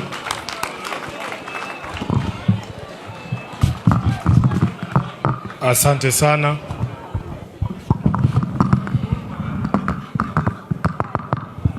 Asante sana Bishop Mulwa na viongozi wote wa kanisa ambao wako hapa. Familia ya Mzee Mutulu, Your Excellency the Governor, all the leaders who are present, all protocols observed. Nyinyi watu wa Katangi, you are very patient people. Mumekaa hapa kuanzia asubuhi, naona muda umeenda. Bishop Mulwa wakati ambapo Mzee Mutulu alikuwa anaongea alitaja marafiki zake watatu. Tumeketi tumesikiza kanisa, hiyo ndio ilikuwa rafiki yake wa kwanza. Tumesikiza wana KNUT, rafiki yake wa pili. Sasa ni wakati wa chama cha ODM, rafiki wake watatu. Naomba ya kwamba nitachukua muda sawa na ule ulichukuliwa na kanisa kwa sababu wana KNUT walienda sana. Bishop, niko hapa na viongozi wengi wa chama cha ODM na sisi tuna nidhamu tofauti sana na nidhamu ambayo imeonyeshwa na wana KNUT hapa. Katika chama cha ODM, Chairman Mutulu atakuambia katibu mkuu akisimama anazungumza kwa niaba ya wengine wote. nataka niombe viongozi wote wa chama cha ODM ambao tumeambatana nao leo wasimame ili muwaone tu, kisha mimi kama katibu wao nitawakilisha ujumbe wa chama cha ODM. Simameni tu, wasije hata mbele. Hawa ni watu disciplined kabisa. Tuko na viongozi wa ODM kutoka nyanja tofauti. County ya Makueni, naona viongozi wa Makueni, Kitui, Machakos, National Office wakiongozwa na Executive Director wetu anaitwa Mheshimiwa Odoro Ngwen, kiongozi wa vijana Tyson Mutusi, kijana wenu hapa, na naona mpaka chairman wa Nyandarua Dickson ametoka Nyandarua kote mpaka hapa. Tafadhali mketi chini na waheshimu nyinyi wote. Mheshimiwa Mutulu, unapendwa ndani ya chama cha ODM. Unajua ni rahisi sana kuwa mwenyekiti wa chama cha ODM kaunti ya Kisumu. Ni rahisi sana kuwa mwenyekiti wa chama cha ODM kaunti ya Migori. Huko hakuna maneno. Hapa wako ndani ya mdomo ya simba. Mwaka uliopita ile wakati mwingine governor, tulikuwa na rafiki yetu anajiita Kavaluku hapa. Mnakumbuka Kavaluku? Kavaluku alikuwa anapeleka watu ya ODM mbio sana hapa. Lakini huyu Mheshimiwa Mutulu alikuwa anasimama imara. Yeye anasema chama yake ni nini? ODM. Wakati huu tuko na rafiki zetu wa Wiper hapa.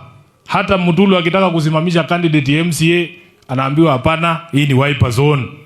Wacha hiyo, enda pole pole. Na ndio kwa maana unakuta Mutulu anafinyiliwa, lakini yeye anasimama imara ndani ya chama cha ODM. Nataka nikutambue Mutulu specifically ya kwamba wewe ni kiongozi. Wewe ni kiongozi ambao tunaenzi, na kwa niaba ya chama kizima cha ODM, kwa niaba ya makao makuu ya chama, kwa niaba ya kinara wetu Mheshimiwa Raila Amolo Odinga ambaye alisafiri yuko Ujerumani lakini aliongea na wewe, tunataka tuseme pole sana kwa kumpoteza mke wako. Unaweza kujivunia sana kuwa mwanachama wa ODM. Kuna watu wamesimama hapa mbele, chama imewasaidia, chama ya ODM, lakini hawezi kusema. Watu wa NHIF wamesimama hapa wakaongea. Nilikuwa nafikiria watasema NHIF, wale wafanyikazi wako sasa, ule mtu alitutetea wakati mswada mpya wa SHIF ulikuja kwa Senate, ilikuwa Sifuna, SG wa ODM, hawajasema. Nimeona hapa George Wesonga ako wapi? Nominated MCA wa Busia. Mnasema ni mwalimu wa NAT. Ako nominated kwa chama gani huko kwa Busia County Assembly? ODM. Mheshimiwa Mutulu, huyu jamaa anaitwa Sosion. Wakati alikuwa SG wa chama, walimu wakakuja wakaona baba, wakasema katiba inasema there must be a representative of workers in the National Assembly. Nani alinominate Sosion na kuwa MP? Chama gani? Lakini hawezi sema sahi, kwa sababu vile wamesema hapa, sahi Sosion amekaa chini ya maziwa. Amekaa chini ya ng'ombe ananyonya tu. Yeye mwenyewe amesema hako mahali mzuri, walimu bado wako mahali mbaya. Hii chama, Mheshimiwa Mutulu, wewe endelea kushikilia chama, kwa sababu na kuambia kwamba Wakenya wote wanatazamia chama cha ODM kukomboa hii nchi. Mheshimiwa Kalonzo amekuwa hapa, nimesikia MCA mwingine ananiambia ati Sifuna, mkumbushe baba hako sijui risasi, patia sijui nani. We MCA rafiki yangu, boss. Last week Sunday tumekuwa na Kalonzo Nairobi, amenipatia waziri wa mambo ya kigeni ya nchi ya Kenya. Nani hupeana wizara? Sasa wewe unatuambia nini bwana? Wewe unatuambia nini? Kama tulikuwa na yeye akasema Sifuna ndiye atakuwa waziri wa mambo ya kigeni chini ya serikali yake, wewe unatuambia mambo gani ingine? Nani anapeana viti kwa serikali? Bwana, msiingilie hivi vitu. Mimi nataka kuambia watu wa Wiper nikiongozwa na governor. Governor, wacha nikuambie siri ya watu wa ODM wakiongozwa na huyu mzee Mutulu. Ile kitu hatupendi kuona ni baba akisukumwa. Mkianza kusukuma baba, sisi tunasema hii watu namna gani? Waachana na mzee. Lakini mambo inaenda polepole. Kenya mzima inatarajia kwamba Azimio itakomboa hii nchi. Na nilimwambia Kalonzo ya kwamba shetani asiingilie hapa katikati ati watu wakosana. Ukiona vitu ambavyo inaandikwa kwa magazeti leo hii, wanataka kutusambaratisha. Wanataka waingize fitina ndani ya Azimio. Sijui nani ndio kiongozi, nani atachukua baada ya baba. Mutulu, baba alikupigia simu akiwa Ujerumani. Ilichukua siku 10 kufika. Simu kutoka Ujerumani na simu kutoka hapa Nairobi kufika hapa Ukambani ni the same. Ndege ya kutoka Addis Ababa huko mnasema baba anaenda AU kufika Nairobi ni 2 hours. Kama ile tumechukua kwa barabara tukitoka Nairobi mpaka hapa. Mkiitisha maandamano baba atafika mbele yenu kutoka Addis Ababa. Hakuna mahali baba ameenda. Kwa hivyo mimi nataka niombe viongozi wa Azimio. Kenya inatutarajia sisi, inatutegemea sisi. msije mkakubali hawa ndugu zetu ambao wanaingiza hadithi ndani ya magazeti, ndani ya vyombo vya habari, eti kwamba kuna misukosuko ndani ya ODM. Hakuna msukosuko. Mimi na Kalonzo tuliongea, nikamwambia Kalonzo, wewe kaa tu hapa nyuma ya baba. Sisi watu ya ODM tunachukuanga instructions from only one center. Baba akisema left, tunaenda left. Akisema right, tunaenda right. Kaa tu hapo nyuma, mambo itakuwa mzuri. Angekuwa hapa angewaambia Sifuna aliwaambia. Mnanielewa nyinyi watu? Tunaelewana watu ya Machakos, Masaku tunaelewana. Kwa hivyo mimi nataka nimalize kwa kusema mambo mawili. 2027 watu hawatatafuta ule mtu wako na pesa. Uchaguzi ya 2027 si ya ule mtu mwenye ni mjanja. Nasikia wanatutisha, wanatuambia nyie hamna pesa, hamjui kujipanga. Hii Ruto ni mjanja. 2027 wa Kenya wanatafuta mtu ambaye anajua kazi. Huyu mjanja kazi imemshinda, na hiyo pesa yake kazi imemshinda. Wakenya wanalia, wanaumia. Sosion pekee ndiye yako sawa.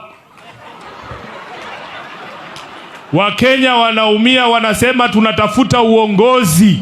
2027 hatutafuti mtu ambaye ako na akili mingi, tunatafuta mtu ambaye anajua nini? Kazi. Mimi nawaambia, na nilisema Homa Bay, Ruto is going to be a one-term president, because Wakenya kila mahali wanatuambia ile uchungu wako nayo. Wana Azimio, msijaribu kuextend hata na siku moja. Msijaribu kuextend hata na siku moja. Na waambia Ruto is going to be a one-term president. So Sion, enda umwambie nimesema. Wewe ulikuwa mtu yangu wa ODM, nilikuingiza kwa bunge. Sasa nakutuma pia uwaambie Ruto kwa heri. Amalize aende. Tunataka watu ambao wana uongozi roho safi, mtu ambaye ana utu, anaweza kusikia kilio cha wananchi. Si wananchi wanalia, wewe unafinya zaidi. Wanasema wapende wasipende. Haiwezekani. Kwa hivyo tunataka mkae ngangari. Wana ODM, wana Wiper, tusizozane. Tafadhali, tukae pamoja, tukomboe hii nchi kutoka kwa watu kama Sosion na rafiki zake. Governor, nataka nimalize governor, nikutume kwa governors wenzako. Sisi ambao tumechaguliwa kama maseneta ndani ya ODM, ndani ya Azimio, we are not the problem with devolution. Chairperson wako Mheshimiwa Waiguru alikuja Senate juzi, wanalia pamoja na magavana wengine, hata niliona Sakaja huko, wanataka 450 million shillings. The billion for devolution. The problem is not us.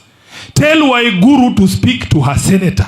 Kwa sababu senator wako huyu Kavindu, last time wakati ambapo CRA ilipropose ya kwamba counties zipewe 407 billion, Kavindu alipigia 407 billion. Senator wa Waiguru alisema yeye anatosheka na 395.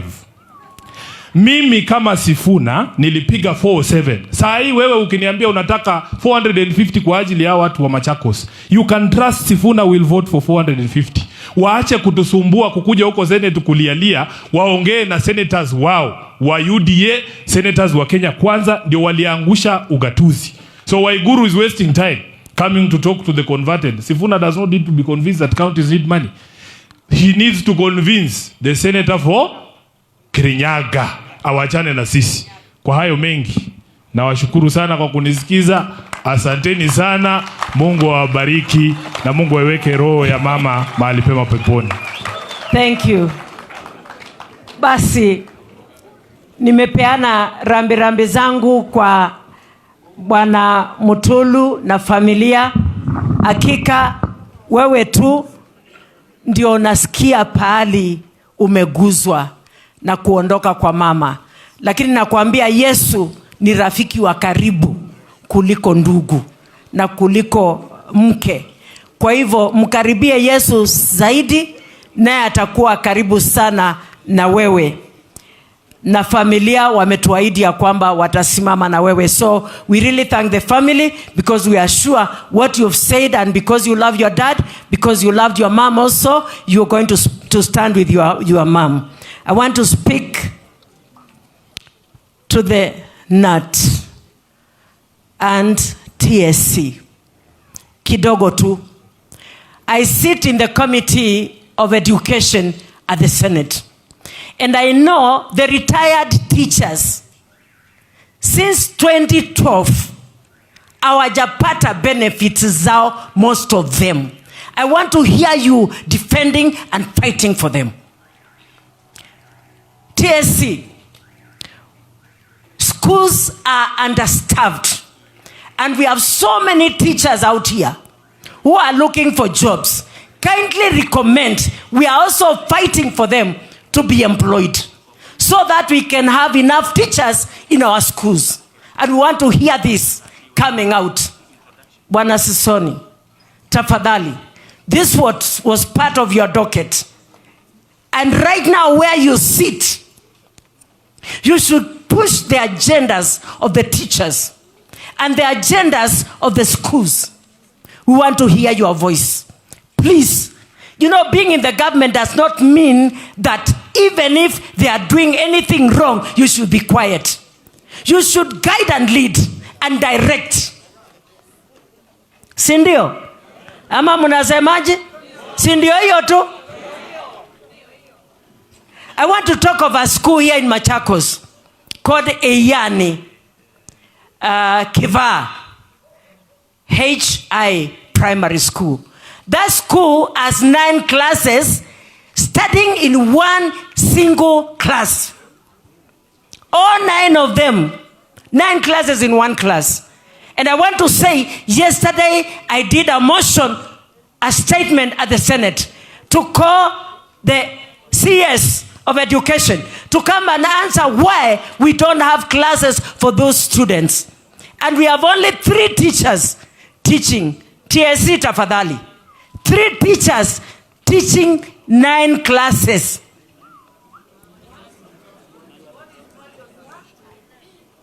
We want to hear you talking.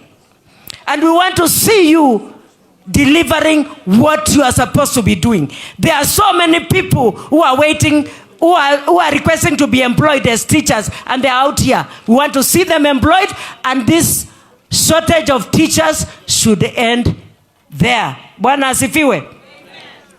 About the government of Kenya, I want to speak also to the Ministry of Education and Treasury.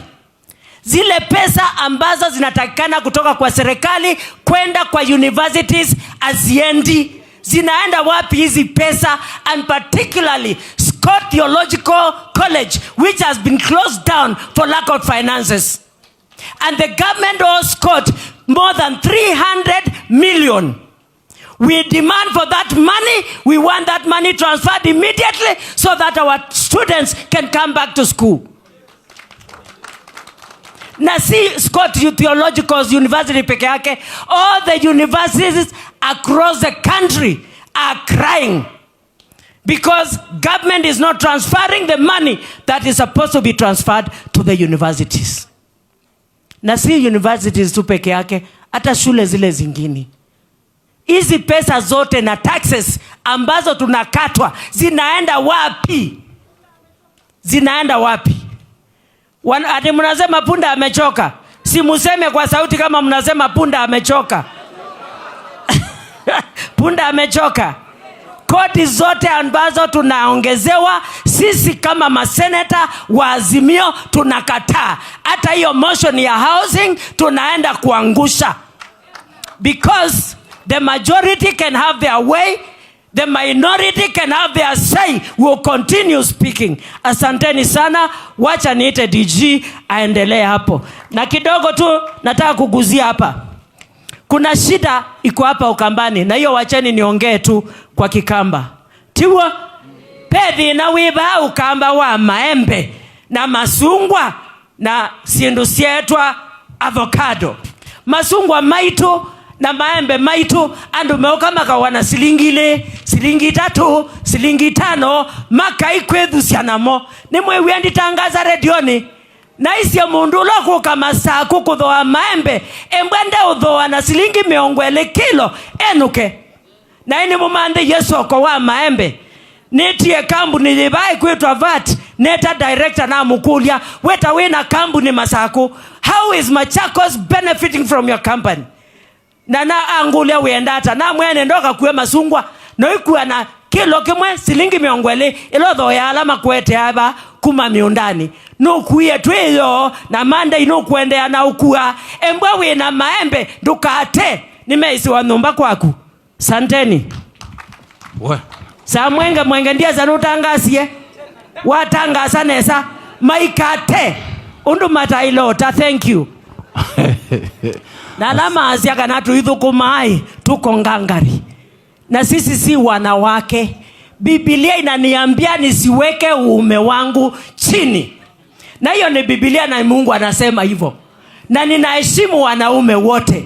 Ndio maana nasema Mudhama apatiwe heshima na kila mtu asidharauliwe. Tunawaheshimu, lakini pia tupatieni space tuweze kufanya kazi. Watu wanataka nianze kupigana na governor. Governor amekaa kwa kiti ni mwaka moja. Hata miaka 2 haijaisha, mpatieni muda afanye kazi. Na akishindwa na kazi nitawaambia. Na mimi nataka kutangaza hapa wazi hadharani. Wanaume ambao mnasema nilienda kulala. Mimi nimetoka Amerika juzi kupigania watu wa bomb blast. Na ninafanya kazi ile ambao mliniita kufanya. Na mimi kama mnataka nianze vita, sitapigana na vita na governor. Governor nikiona mahali iko shida, ninamueleza hapa iko shida. Na wakati atanishinda, mtasikia sauti ya kabindu. Kana Bishop Twaile ambia ukita. Twaile kukita Bishop. Muinenge loza ni mutuange. Muinenge. Ni mwambata. Nende muinenge loza ni mutuange. Ni mwambata. Basi, yeye asume onena. Makilie 2027 tuikwo. Tisa sawa. Tuichao. Na tukasililwa ninywe na tuenye mutana sana ume. Mukatutana nyamo. Kwa mboni ina kwa mbwa mukatutana nyamo. Asante.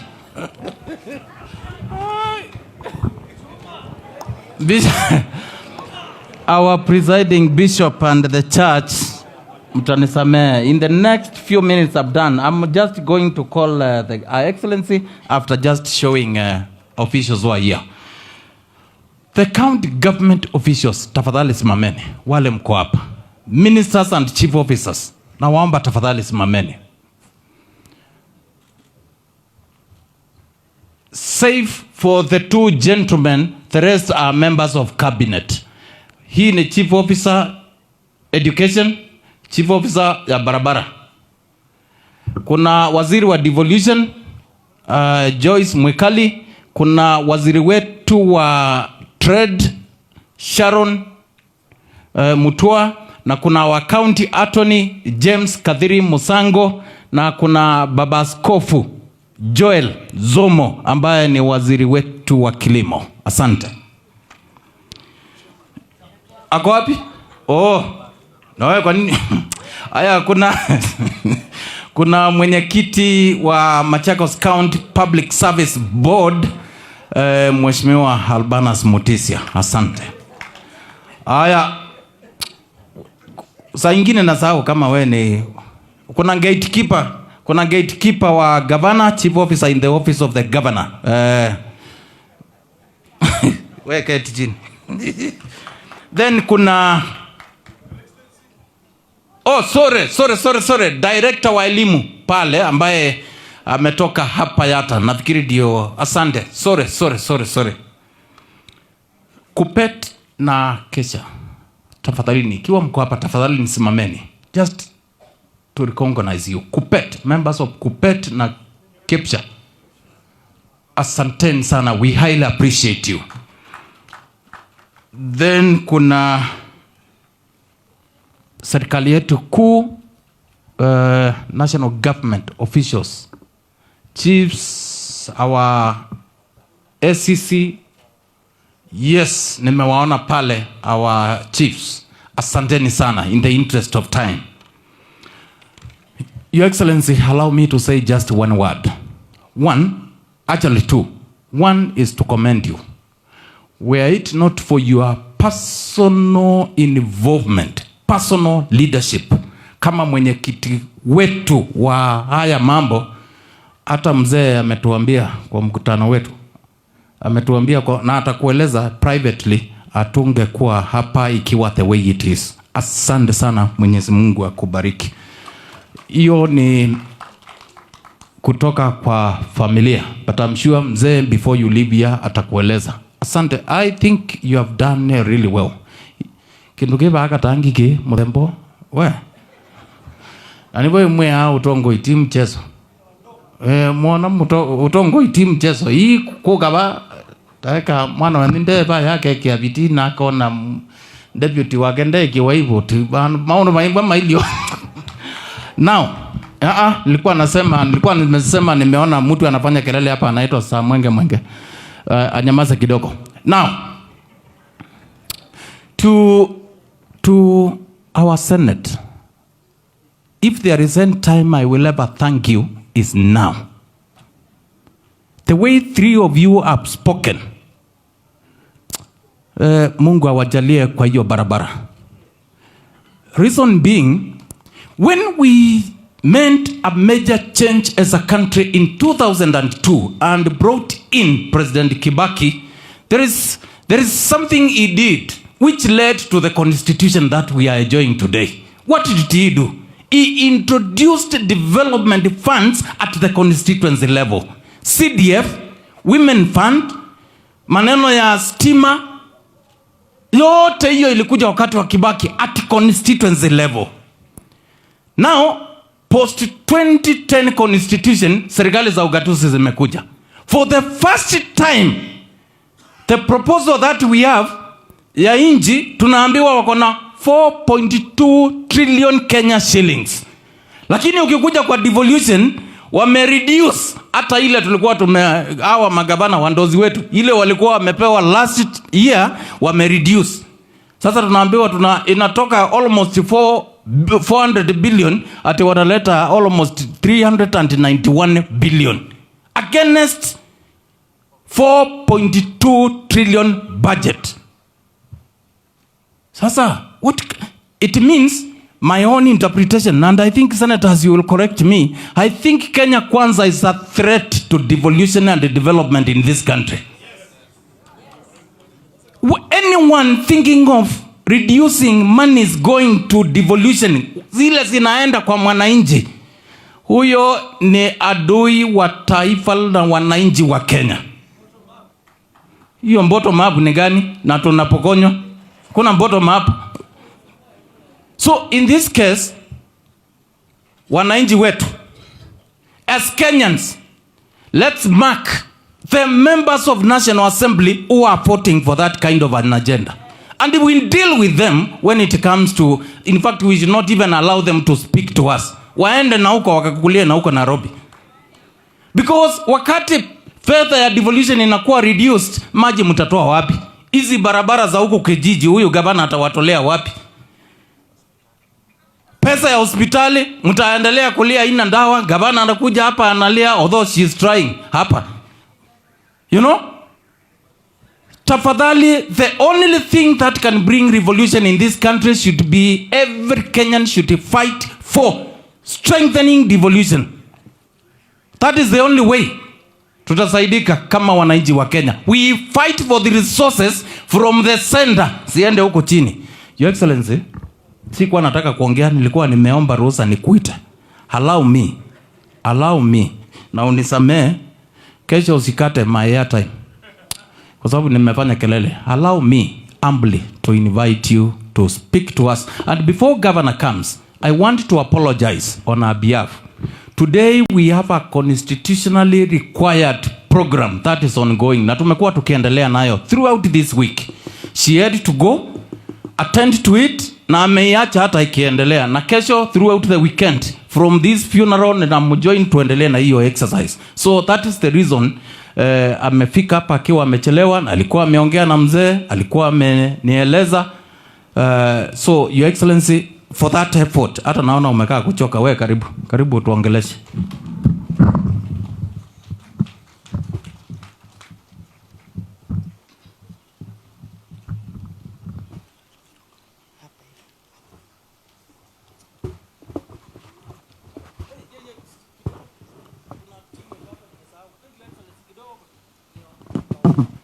Sorry, kuna spouses ya waheshimiwa wetu ambao wako hapa. Tafadhali naomba msimame.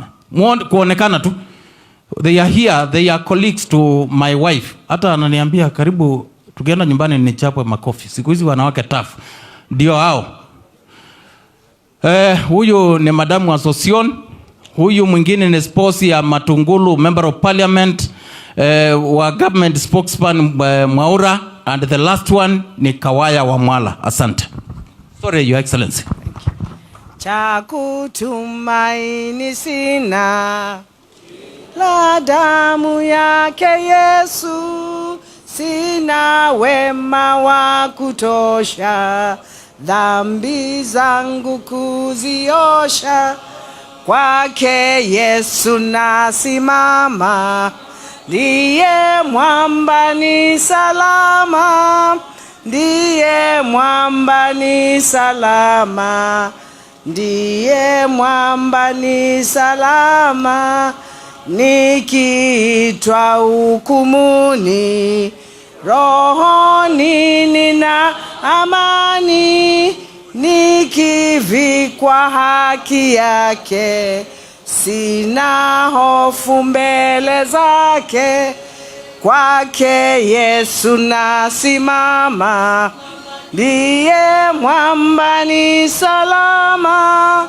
ndiye mwamba ni salama, ndiye mwamba ni salama. To our presiding bishop of the AIC Church, all the clergy present, to the family of mzee wetu baba yetu Mutulu, the Nat fraternity, Kesha, the teacher fraternity present here, my deputy governor, the county government of Machakos present here, our esteemed senators. We love you so much because we know you fight for us. These are the senators that fight for devolution. We respect you. Continue working and fighting for devolution. To also our women rep, Mama County, Joyce Kameneka Simbi, members of County Assembly present here, led by the Deputy Speaker, wale wengine tumewaacha kwa public participation, tulikubaliana tu, wengine wakuja na wengine waendelee na kazi. Na watu wetu wa Kenya, hapa ni wa Kenya, sio watu wa Machakos peke yao. Amjambo. Amjambo tena. Bwana Yesu asifiwe. Asifiwe tena. Mzee Mutulu, we were here last week. Mama alipotuacha, tukaongea na wewe na tukakupatia rambirambi zetu. Tukakwambia pia, be strong. Hii mambo sio yako peke yako, na tukakwambia tumefanya kazi. Na sisi tunashukuru Mwenyezi Mungu, we were able to deliver for you because you are our dad. I remember when I was campaigning, you have supported me since 2013. When I was campaigning, nilikuwa naishiwa na pesa. Sio nyinyi tu mlikula pesa yake. Kuna wakati nilikuja Yata nikaishiwa na pesa. Nikampigia simu. He drove where I was and he brought me money. Yeye ni baba wa kila mtu. I want to thank you so much. And God will continue blessing you and your family. It is not easy to lose a partner. Yule hajawachwa hajui. They will never understand. As you know, I lost my beloved husband in 2016. Me, I was younger. Unajua ukiacha ukiwa mdogo, unafikiria mambo mingi sana. Nilifikiria mambo mingi sana, hata nikakasirika na Mungu. Nikamuuliza, why did you have to do this to me? Why do you have to take my husband? Lakini na yeye, you know, I lost my husband to colon cancer. And I asked him, why? Why? You know what he told me? I just opened the Bible and I was taken to Ezekiel. Was it Ezekiel or Jeremiah? If I remember, my presiding bishop utanisamea. That mwenye nyungu, mumba wa nyungu, does the pot ask the potter how it is being made? Jua mimi ni Mungu mwenye, you know, I'm the God of the owner of everything in this universe. Akanijibu nikanyamaza. 2 days nikaamshwa nikaambiwa soma Isaiah 52 na 54. Nikasoma 52 nikalala mimi. You know, I was tired. Nikalala. Nikaamshwa tena nikaambiwa I told you to read. Nikaamka nikasoma Isaiah 54. Just know from today, widow does not, me and I believe this, widow is not just a widow. You understand? Kwa sababu wengine wanasema widow ni mwanamke. Yeye mahali mama alikuwa amesimama baba. Me I believe God will stand there for you and God will show you the way. Just believe in Christ. Atakusimamia. When you feel lonely, when you remember her, just tell God, please rest my friend's soul in eternal peace. Usianze kujiuliza maswali. But then that is how I overcame it. Nikimkumbuka nasema, please God rest Baba Charlie's soul in peace. Ukimkumbuka unasema, Mungu please rest my dear wife. My dear wife's soul in peace. Na utakuwa na amani mingi sana. Na Yesu atakupatia, God will give you peace that surpasses any human understanding. Kwa hivyo mzee nakwambia chukua nguvu, jua wewe ni baba na mama sasa. There is no hapo hakuna ujue manya yuna nue nyinya na nue the wasiana hivi na musione waku na we musi waku ondo mamio neka ondo mamio na meta akanena aka umiokumu ulawa mama nangi tu embosi na ngingo kwa kila mutwe tiwo. And I've seen mama respected that a lot. She allowed you to be because you are the leader of the home. Yeah, she has gone now. Now you have to be there. Ngingo na mutwe. Ukuyanisio there na kenga ino kutongo esi adadi. For the children, it's not easy losing a parent. Be strong. When you want to cry, lock yourself in your room, cry. Don't cry in front of your children. Because if you cry in front of your children, you'll also make them get depressed. Mimi nilikuwa najifungia na ninalia kabisa, msione ati governor aliangi. I used to, because you have to take it out of your system. Lazima hiyo utoe kwa system yako. When you want to cry, cry, it is well. Ingine nawakumbusha, mjue sasa mumebaki na mtoto mmoja. Yes, you have your children, you have your spouses, but you have been left with this child. Mzee sasa ni yeye mtoto wenu. Mchunge mzee vizuri. Msimuache hapa akuwe lonely peke yake.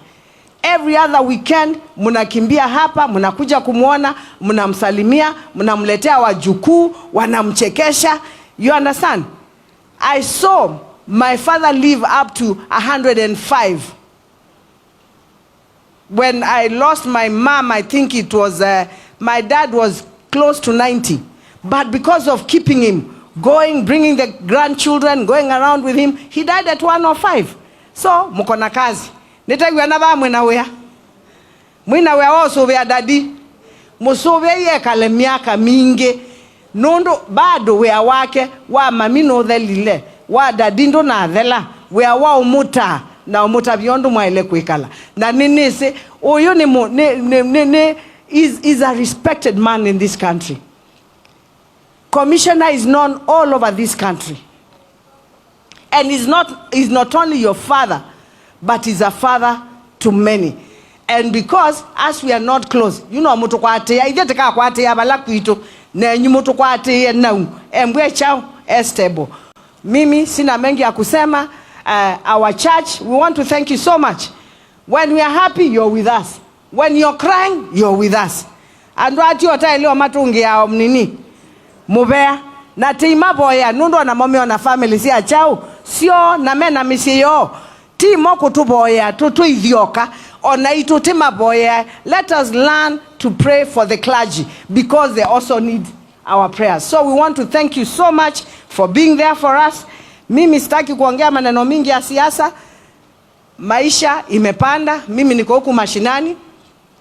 Life has become so hard. Mimi ninaona hata ile pesa tumepatiwa, I don't know tutasurvive aje next year. I don't know how we are going to survive from June. Pesa zetu zimeenda chini. Na ni kweli Senator Sifuna amesema hapa. Sasa watu waache kuwaambia. Mimi nimeongea na seneta wangu. Na seneta wangu tumekubaliana asipitishe. Hao wengine waache kufanya ile cosmetic. Ni cosmetic hiyo. Kila mtu aende aongee na seneta wake. Wakikataa kuongea na seneta wao, wasiblame nini? Let them not blame anybody. Because number one, the senator, you're there to protect devolution. Na wewe kama unaenda kupiga kura devolution inyanyaswe hata wale watu wa huko, next time they should just let them go because they do not have the interest of the people at heart. Na mimi nitamwambia tunakutana Homa Bay kwa Wanga. Nitawaambia nyinyi go and lobby your senators because us we have lobbied our senators. Mheshimiwa Kavindusi tumekubaliana. Dunene wetu tiyewe nie.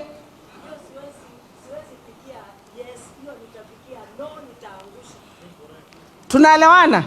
Kila mtu aende a lobby senator wake. And let me tell you, we normally do that as governors, msidanganywe na mtu. Si ndio Sifuna, si mnajua hivyo? Yeah, mambo ikiwa ngumu, kila mtu anaongea anaongea na senator wake. Kila mtu aongee na senator wake ndio watu wetu waweze kusaidika. Kile kingine sisi kama jamii ya Wakamba and all the leaders, we are supporting Baba for the chair of African Union. Na sisi hatutaki kusikia mambo ingine. Kenya imesema ina support Mheshimiwa Raila Amolo Odinga kukuwa chairman. So we are asking, is the president, Mheshimiwa Rais Ruto, go full throttle kuhakikisha Raila amepata kiti ya nini? Ya African Union. Na sisi watu huku, kila mtu ako na marafiki. Msifikiria hata sisi huko nje hakuna watu. Sisi tuko na no, na Nigeria ndio nigwo. Tunaelewana? Watu wako na network bwana. Kila mtu avuruta network ya ndio baba aweze kufanya nini? Kana kwa mumbu dhazia kwa mwana tani sio bama sako. Si ni sawa? And then mumesikia, mumeona Mheshimiwa Sifuna senator amesema hapa walikuwa na Kalonzo Nairobi. Wameongea, ameambiwa yeye ni Minister wa Foreign Affairs. Ni chao kingi tu kwenda indi. Siendo yebangie. Siendo yebangie kwa umba ito. Let us walk the journey with them, and we know by the grace of God we will get where we are supposed to get. Maneno ingine nimeongea maneno ya overtaxing. Even me, number one, kama Machakos, I cannot hata kufikiria kuongezea watu taxes. Nikiwaongezea watakufa. I'll be barring every day, not even every weekend. We can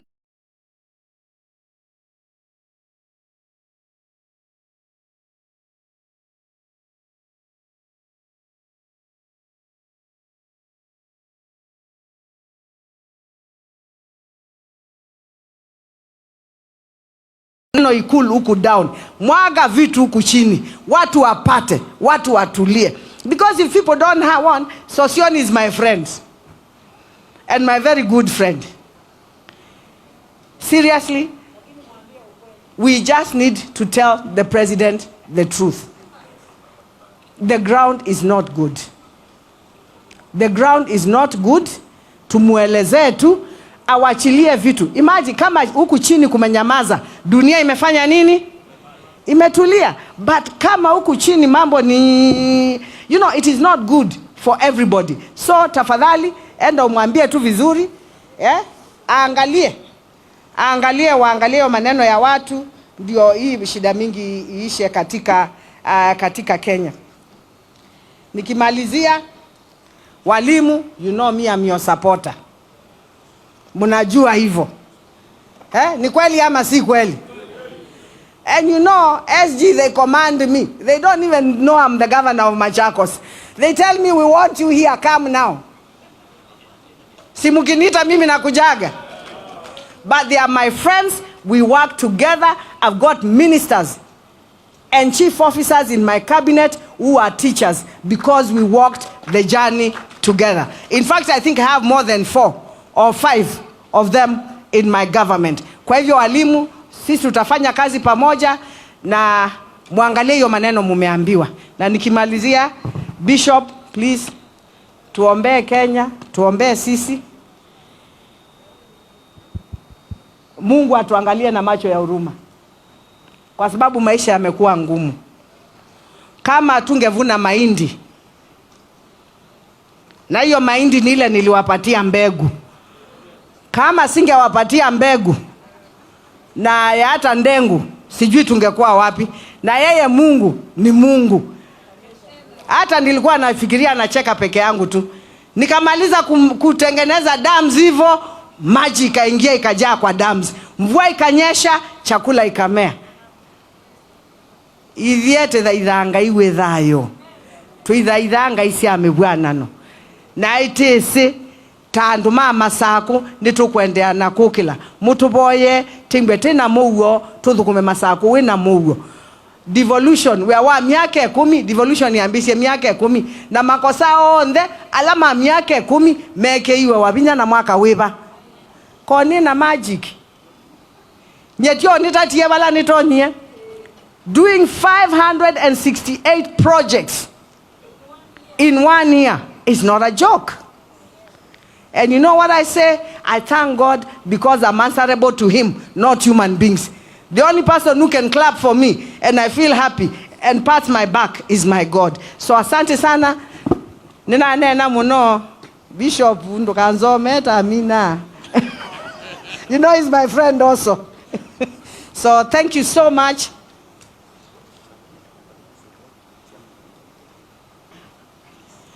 Okay. Na tuna chairman witoa waipa ilobi. Roy, chairman wa waipa eba. Na nimukulia kuni kwao wende. Kuni kwao. Kuti kwa Kalonzo. Watu wa waipa. So sioni, hapa ni waipa. Tunaelewana? Sasa wewe ndio unapata kichapo leo. Lakini we love you. You are our friend. You know that. Sisi hatuna ubaya. Wewe ni rafiki yetu. Lakini hapa ni zoni ya Wiper na Azimio. Asanteni sana, Mwenyezi Mungu awabariki.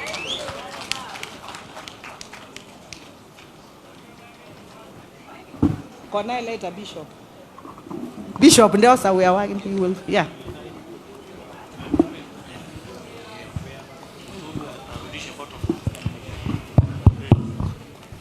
Bwana Yesu asifiwe. We will only forgive you for the time that you have taken in our church service.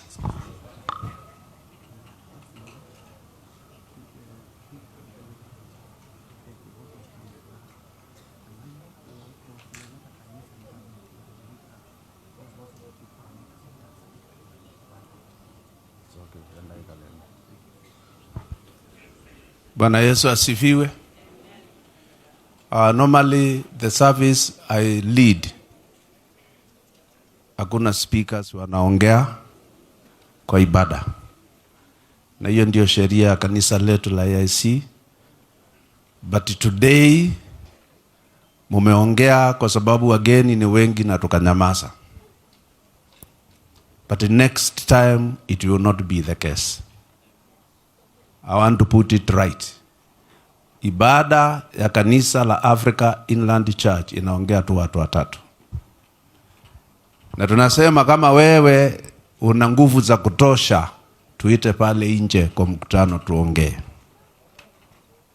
But today, because this was extraordinary service, na kwa heshima ya Mutulu no uwe wambe neti kilandu manena ibada itu ni watatu tu na kwisha, maana ni ibada. Na wewe ninaweza sema you are either a unique person or you have a very big heart. Maana tumenyamaza na mkaongea kwa ibada na mnajua haiwezekani.